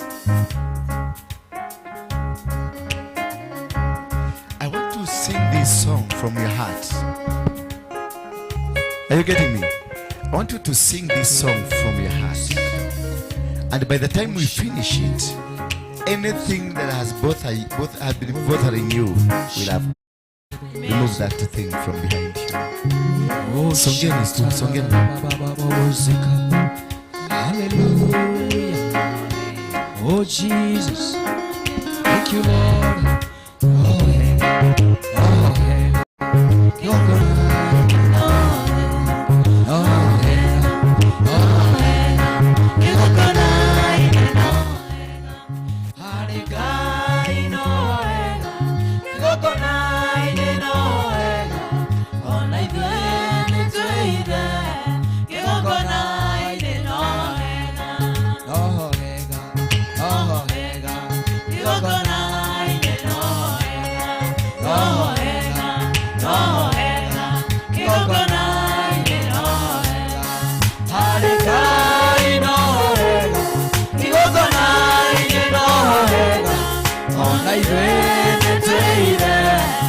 kĩgongona-inĩ no hega, no hega, no hega, kĩgongona-inĩ no hega, no hega, no hega, kĩgongona-inĩ no hega, harĩ Ngai no hega, kĩgongona-inĩ no hega, ona ithuĩ nĩ twĩhithe kĩgongona-inĩ no hega, no hega, no hega, kĩgongona-inĩ no hega, no hega, no hega, kĩgongona-inĩ no hega, harĩ Ngai no hega, kĩgongona-inĩ no hega, ona ithuĩ nĩ twĩhithe kĩgongona-inĩ no hega, no hega, no hega, kĩgongona-inĩ no hega, no hega, no hega, kĩgongona-inĩ no hega, harĩ Ngai no hega, kĩgongona-inĩ no hega, ona ithuĩ nĩ twĩhithe kĩgongona-inĩ no hega, no hega, no hega, kĩgongona-inĩ no hega, no hega, no hega, kĩgongona-inĩ no hega, harĩ Ngai no hega, kĩgongona-inĩ no hega, ona ithuĩ nĩ twĩhithe kĩgongona-inĩ no hega, ona ithuĩ nĩ twĩhithe kĩgongona-inĩ no hega, ona ithuĩ no twĩhithe kĩgongona-inĩ no hega, ngoro citũ tũcihithe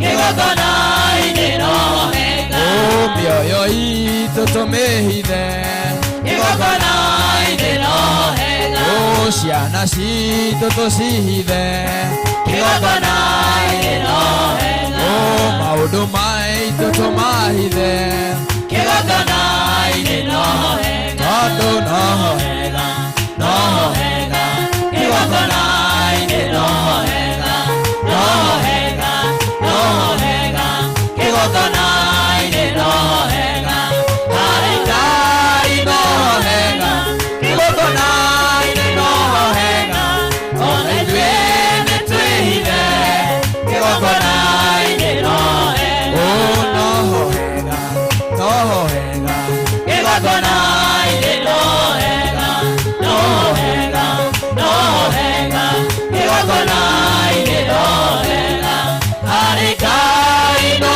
hega, kĩgongona-inĩ no hega, ona ithuĩ nĩ twĩhithe kĩgongona-inĩ no hega, mĩciĩ itũ tũmĩhithe kĩgongona-inĩ no hega, mawĩra maitũ tũmahithe kĩgongona-inĩ no hega, mbeca citũ tũcihithe kĩgongona-inĩ no hega, endwa aitũ tũmahithe kĩgongona-inĩ no hega, kanitha witũ tũhithe kĩgongona-inĩ no hega, tondũ no hega, no hega, kĩgongona-inĩ no hega, no hega, no hega, kĩgongona-inĩ no hega, harĩ Ngai no hega, kĩgongona-inĩ no hega, ona ithuĩ nĩ twĩhithe kĩgongona-inĩ no hega, no hega, no hega, kĩgongona-inĩ no hega, no hega, no hega, kĩgongona-inĩ no hega, harĩ Ngai no hega, kĩgongona-inĩ no hega, ona ithuĩ nĩ twĩhithe kĩgongona-inĩ no hega, ona ithuĩ nĩ twĩhithe kĩgongona-inĩ no hega, ona ithuĩ nĩ twĩhithe kĩgongona-inĩ no hega, ngoro citũ tũcihithe kĩgongona-inĩ no hega, mĩoyo itũ tũmĩhithe kĩgongona-inĩ no hega, maũndũ maitũ tũmahithe kĩgongona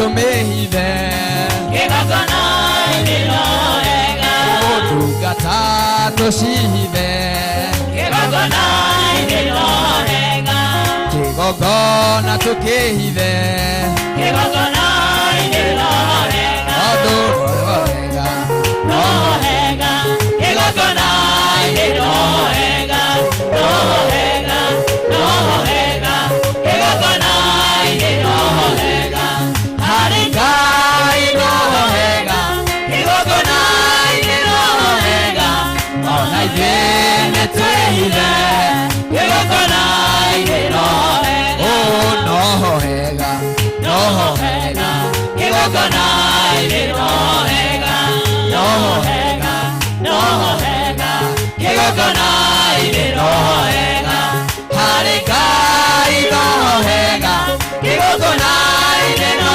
wega ona ithuĩ nĩtwĩhithe kĩgongona-inĩ no wega ciana citũ tũcihithe kĩgongona-inĩ no wega mawĩra maitũ tũmahithe kĩgongona-inĩ no wega ũtungata tũhithe kĩgongona-inĩ no wega mbeca citũ tũcihithe kĩgongona-inĩ no wega no wega no wega kĩgongona-inĩ no wega no wega no wega kĩgongona-inĩ no wega harĩ Ngai no wega kĩgongona-inĩ no wega ona ithuĩ nĩtwĩhithe kĩgongona-inĩ no wega no wega no wega kĩgongona-inĩ no wega no wega no wega kĩgongona-inĩ no wega harĩ Ngai no wega kĩgongona-inĩ no wega ona ithuĩ nĩtwĩhithe kĩgongona-inĩ no wega ona ithuĩ nĩtwĩhithe kĩgongona-inĩ no wega ona ithuĩ nĩtwĩhithe kĩgongona-inĩ no wega wendo witũ tũhithe kĩgongona-inĩ no wega wendo witũ tũhithe kĩgongona-inĩ no wega no wega no wega kĩgongona-inĩ no wega no wega no wega kĩgongona-inĩ no wega harĩ Ngai no wega kĩgongona-inĩ no wega ona ithuĩ nĩtwĩhithe kĩgongona-inĩ no wega no wega no wega kĩgongona-inĩ no wega no wega no wega kĩgongona-inĩ no wega harĩ Ngai no wega kĩgongona-inĩ no wega ona ithuĩ nĩtwĩhithe kĩgongona-inĩ no wega ona ithuĩ nĩtwĩhithe kĩgongona-inĩ no wega ciana citũ tũcihithe kĩgongona-inĩ no wega mawĩra maitũ tũmahithe kĩgongona-inĩ no wega ona bũrũri tũhithe kĩgongona-inĩ no wega thirikari tũmĩhithe kĩgongona-inĩ no wega nĩũndũ no wega no wega kĩgongona-inĩ no wega no wega no wega kĩgongona-inĩ no wega harĩ Ngai no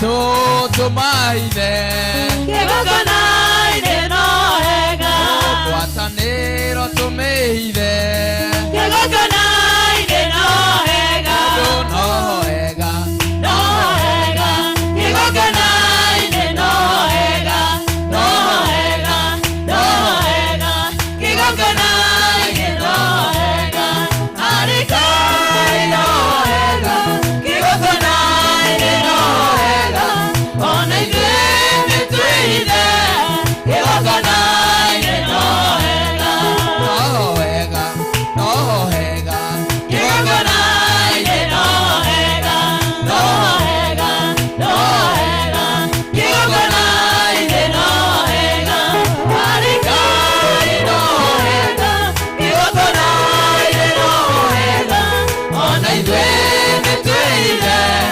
kĩgongona-inĩ no hega ona ithuĩ nĩtwĩhithe kĩgongona-inĩ no hega ona ithuĩ no twĩhithe kĩgongona-inĩ no hega ona ithuĩ nĩtwĩhithe kĩgongona-inĩ no hega ona ithuĩ nĩtwĩhithe kĩgongona-inĩ no hega no hega no hega kĩgongona-inĩ no hega no hega no hega kĩgongona-inĩ no hega harĩ Ngai no hega kĩgongona-inĩ no hega ona ithuĩ nĩtwĩhithe kĩgongona-inĩ no hega no hega no hega kĩgongona-inĩ no hega no hega no hega kĩgongona-inĩ no hega harĩ Ngai no hega kĩgongona-inĩ no ona ithuĩ nĩtwĩhithe kĩgongona-inĩ no no hega no hega kĩgongona-inĩ no hega no hega no hega kĩgongona-inĩ no hega harĩ Ngai no hega kĩgongona-inĩ no hega ona ithuĩ nĩtwĩhithe kĩgongona-inĩ no hega o arata aitũ tũmahithe kĩgongona-inĩ no hega mawĩra maitũ tũmahithe kĩgongona-inĩ no hega o ciana citũ tũcihithe kĩgongona-inĩ no hega o mĩciĩ itũ tũmĩhithe kĩgongona-inĩ no hega ĩni no hega no hega kĩgongona-inĩ no hega no hega no hega kĩgongona-inĩ no hega harĩ Ngai no hega kĩgongona-inĩ no hega ona ithuĩ nĩtwĩhithe kĩgongona-inĩ no no hega no hega kĩgongona-inĩ no hega no hega no hega kĩgongona-inĩ no hega harĩ Ngai no hega kĩgongona-inĩ no hega ona ithuĩ nĩtwĩhithe kĩgongona-inĩ no hega bũrũri witũ tũhithe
itotomahithe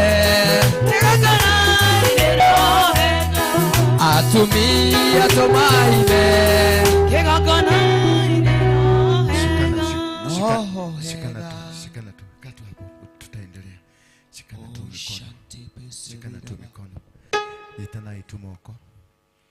Jitaye moko.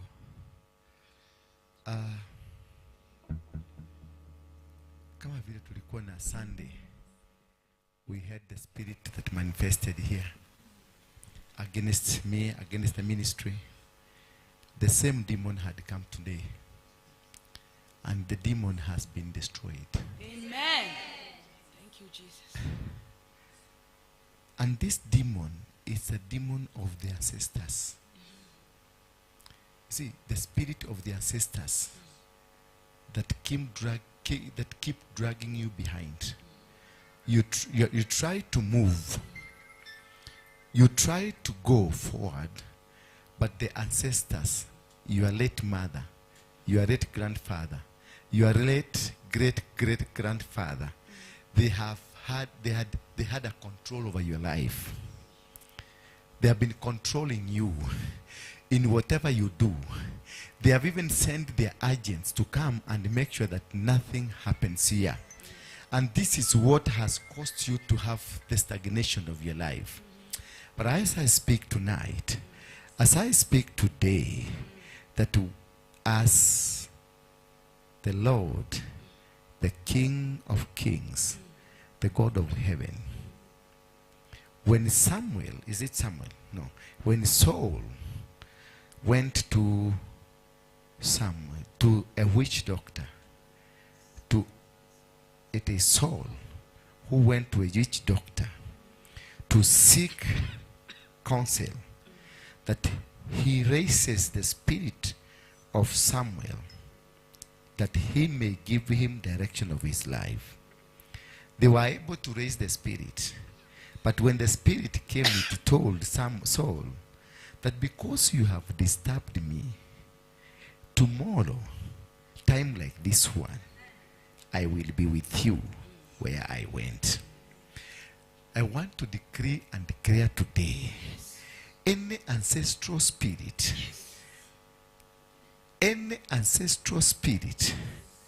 may it be of your brother, your sister, may it be of your mother, your father, may it be of your grandmother, may it be of your grandfather, or any generation in your lineage, and they have been speaking to you, and they have been using you to destroy churches, and they have been using you to destroy families, and they have been using you to destroy businesses, and you are stagnated because of them. From today, the second day of August, I decree and I declare that every spirit of the ancestors, in Kikuyu we call them Ugomi, they will never follow you again. I have disconnected them from you. I have cut the umbilical cord. They will never follow you. They will never follow you. The spirit of death will never follow you. The dead will not speak to you. God only will speak to you. Only God, Heavenly Father, will speak to you. But the spirit of the dead will never follow you. Will never follow you. Will never follow you. The spirit of the dead will never dictate your life. The spirit of dead will never dictate your business. The spirit of dead will never dictate your ministry. I disconnect you. I cut the umbilical cord. I cut the umbilical cord. I cut the umbilical cord that has been connecting you with the spirit of the dead. There is this spirit of where you came from, the land of your father, the land of your mother, the land of your great grandfather, the land of your family. This spirit has been following you. That is where you cannot afford to have a plot, afford to have your own, afford to have your business, afford to have your ministry. This spirit, from today, I command you, spirit. I command you, spirit. You are in this woman. You are in this man. From now, the ancestral spirit of the land of your origin, from today, 2nd day of August, this woman, this man, this child, this boy, this girl, this land, this nation is disconnected. I cut the umbilical cord. Now it is being cut. Any stagnation that emanated because of your origination, because of the background, because of where you came from, because of your father, because of your mother, because of your great-grandmother, the land that where you are born, where your umbilical cord is buried, from today, the 2nd day of August, I disconnect you in the mighty name of Jesus Christ. Any bondage, muache mushikane na ule mwingine. Any bondage that is associated from the village you come from, right now, it's broken. It is going. Any single disease that has been following you because of your ancestral praise, because of their bloodline, because of the family tree, because of the culture that you've come from, right now, the 2nd day of August, the day of renewal, the day of a new covenant, right now, every demonic pattern that are in your family, every demonic patterns, may it be marriage pattern, poverty pattern, diseases pattern, success pattern, all the failures in your family, right now, I disconnect them. I disconnect them. I disconnect them. I disconnect them. I disconnect them. I disconnect them. I disconnect them. I disconnect them. I disconnect them from your umbilical cord. I disconnect them. I disconnect them. I disconnect them in the mighty name of Jesus. There are people who spoke against you. They said you will never prosper. You will never become. You will never succeed. You will never make it. Today, I am writing a new chapter. The 2nd day, I say I came here the 1st day, but I am here in the 2nd day. The 2nd day of my liberation, that I'm being liberated from the words of my mother, from the words of my father, from the words of my teacher, from the words of the people in the society, from the words of the person who came and spoke against me, from every word that was spoken against you, the people who rose against you, and they have been moving around, slaughtering goats, slaughtering chicken, and raising altars against your life. This 2nd day of my renewal, I am not the one they spoke to yesterday. I am new now. Somebody say, I am new. I am new. I am new. And whatever they did as a sacrifice in the mountains, whichever mountain, whether they went to Mount Kenya, whether they went to Aberdare, whether they went to Ngong, whatever mountain they went, wherever they had raised this altar, you altar of deformity, you altar of immorality, you altar that diminishes people's gifts, from today, as I stand in this altar, I destroy you wherever you are in the mountain, whether you are in Mount Kenya or Aberdare or Longonot or Ngong, Karimambogo, Karibatura, whatever mountain that you are, where they came and they spoke to you, and they slaughtered the goat, and they slaughtered the dog, and they slaughtered the chicken, and they raised a snake, so that this ministry, or so that myself, or so that my children, or so that this church, or so that whatever that we do here will not succeed.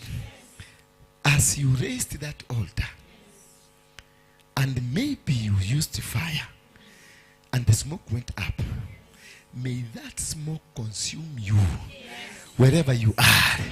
In the mighty name of Jesus. Whosoever raised an altar against your life, whosoever raised an altar against your life, they went to the witches, they went to the diviners, they went to the traditionalists, and they raised an altar against you. From today, that altar, I turn it around. I turn it around to do against them, to destroy them, to dismantle their network, to dismantle their plan, to dismantle their season, to dismantle their money, to dismantle their health, to dismantle their bodies, to dismantle whatever they are using, whichever element they used. Some of them used water. Some of them used the blood of a goat. Some used the blood of a chicken. Some of them used ashes. Some of them used your photo. They carried your photo. Some of you, they brought you in the spirit and they had sex with you so that they slept with you in the spirit. Right now, as I'm standing on this altar, in this second day of the month of August, in the year 2025, I decree and declare that every altar, it doesn't matter how it came, whether they used milk, whether they used alcohol, whether they used blood, whether they used water, whatever element that was used to destroy your life, to destroy whatever God has planned over you, to destroy your ministry, to destroy your business, to destroy your place of work, I rise it against it. I dismantle their network. The words they spoke, I cut them. The energies and the sweat they released upon that altar, I destroy it.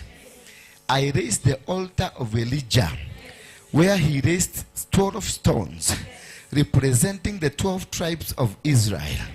Then he asked them to come and pour water, and then he called on the fire. The fire came and consumed the 450 prophets of doom. As we speak here today, any prophet of doom in your life, any prophet of doom in your life, let the fire of Elijah drop to them. Let the fire of Elijah drop to them. Whatever they were holding, let the fire consume it. Whatever they were catching on, let the fire of heaven consume it. Let it be destroyed in the mighty name of Jesus.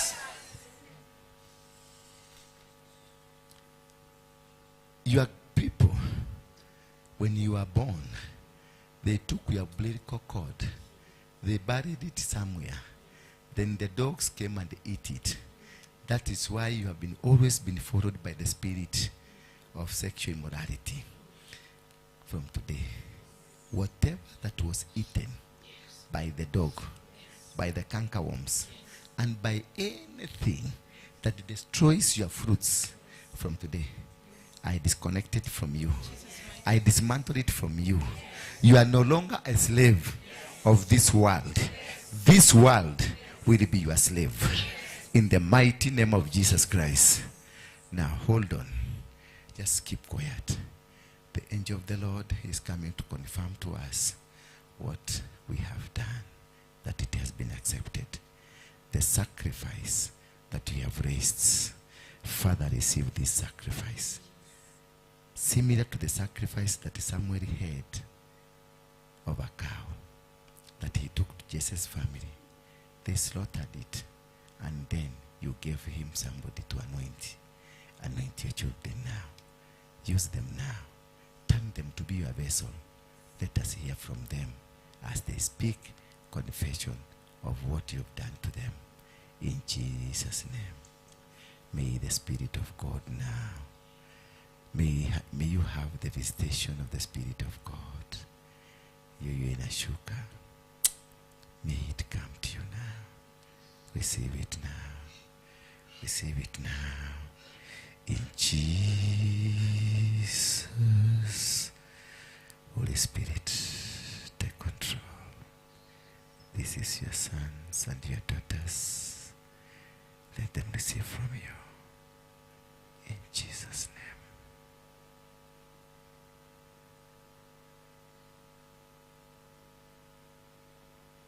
Yes. It is coming. It is with us. Holy Spirit is with us now. Holy Spirit is with us now. He's touching you. He's touching somebody. Some people are here. There were people who were sick. The Holy Spirit is dealing with them. There were people that have been bondaged in the family altar. Their mother was a witch. Their fathers were witch doctors. They have a genealogy that speaks to the people in the graves. That bondage is being broken now. There were people that their mothers still haunt them until today. That power is being broken. I can feel it being broken. I can feel it being broken. It is being broken now, being broken now, being broken now. 1, 2, 3 is broken in Jesus' name. The bondage of witchcraft that has been in your family is broken. Is broken. The bondage of the witchcraft and the spirits of the Freemasons and Illuminatis, it's broken now. The spirits, the dangerous spirit that has tormented your family, you are free in Jesus' name. Say amen. Yes, 1, 2, 3. You can see the manifestation now.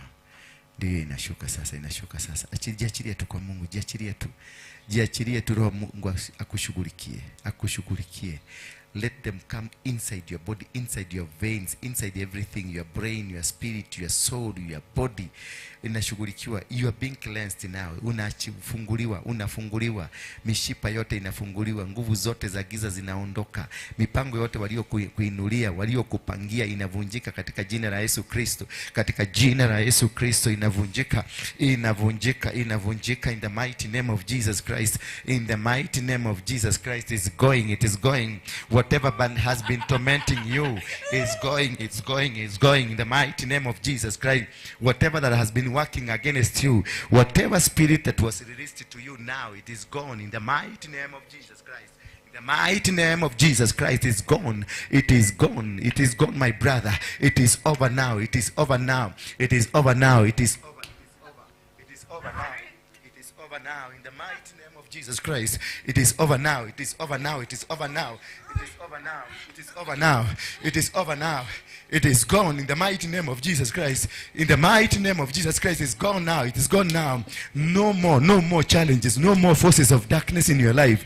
No more difficulties of your life. No more facing mountains in your life. Every mountain has been leveled in Jesus' name. And now may the grace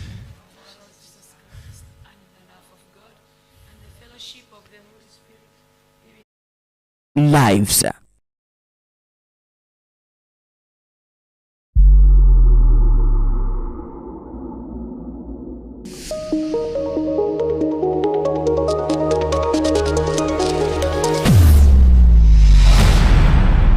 Bethel Clouds TV, empowering lives.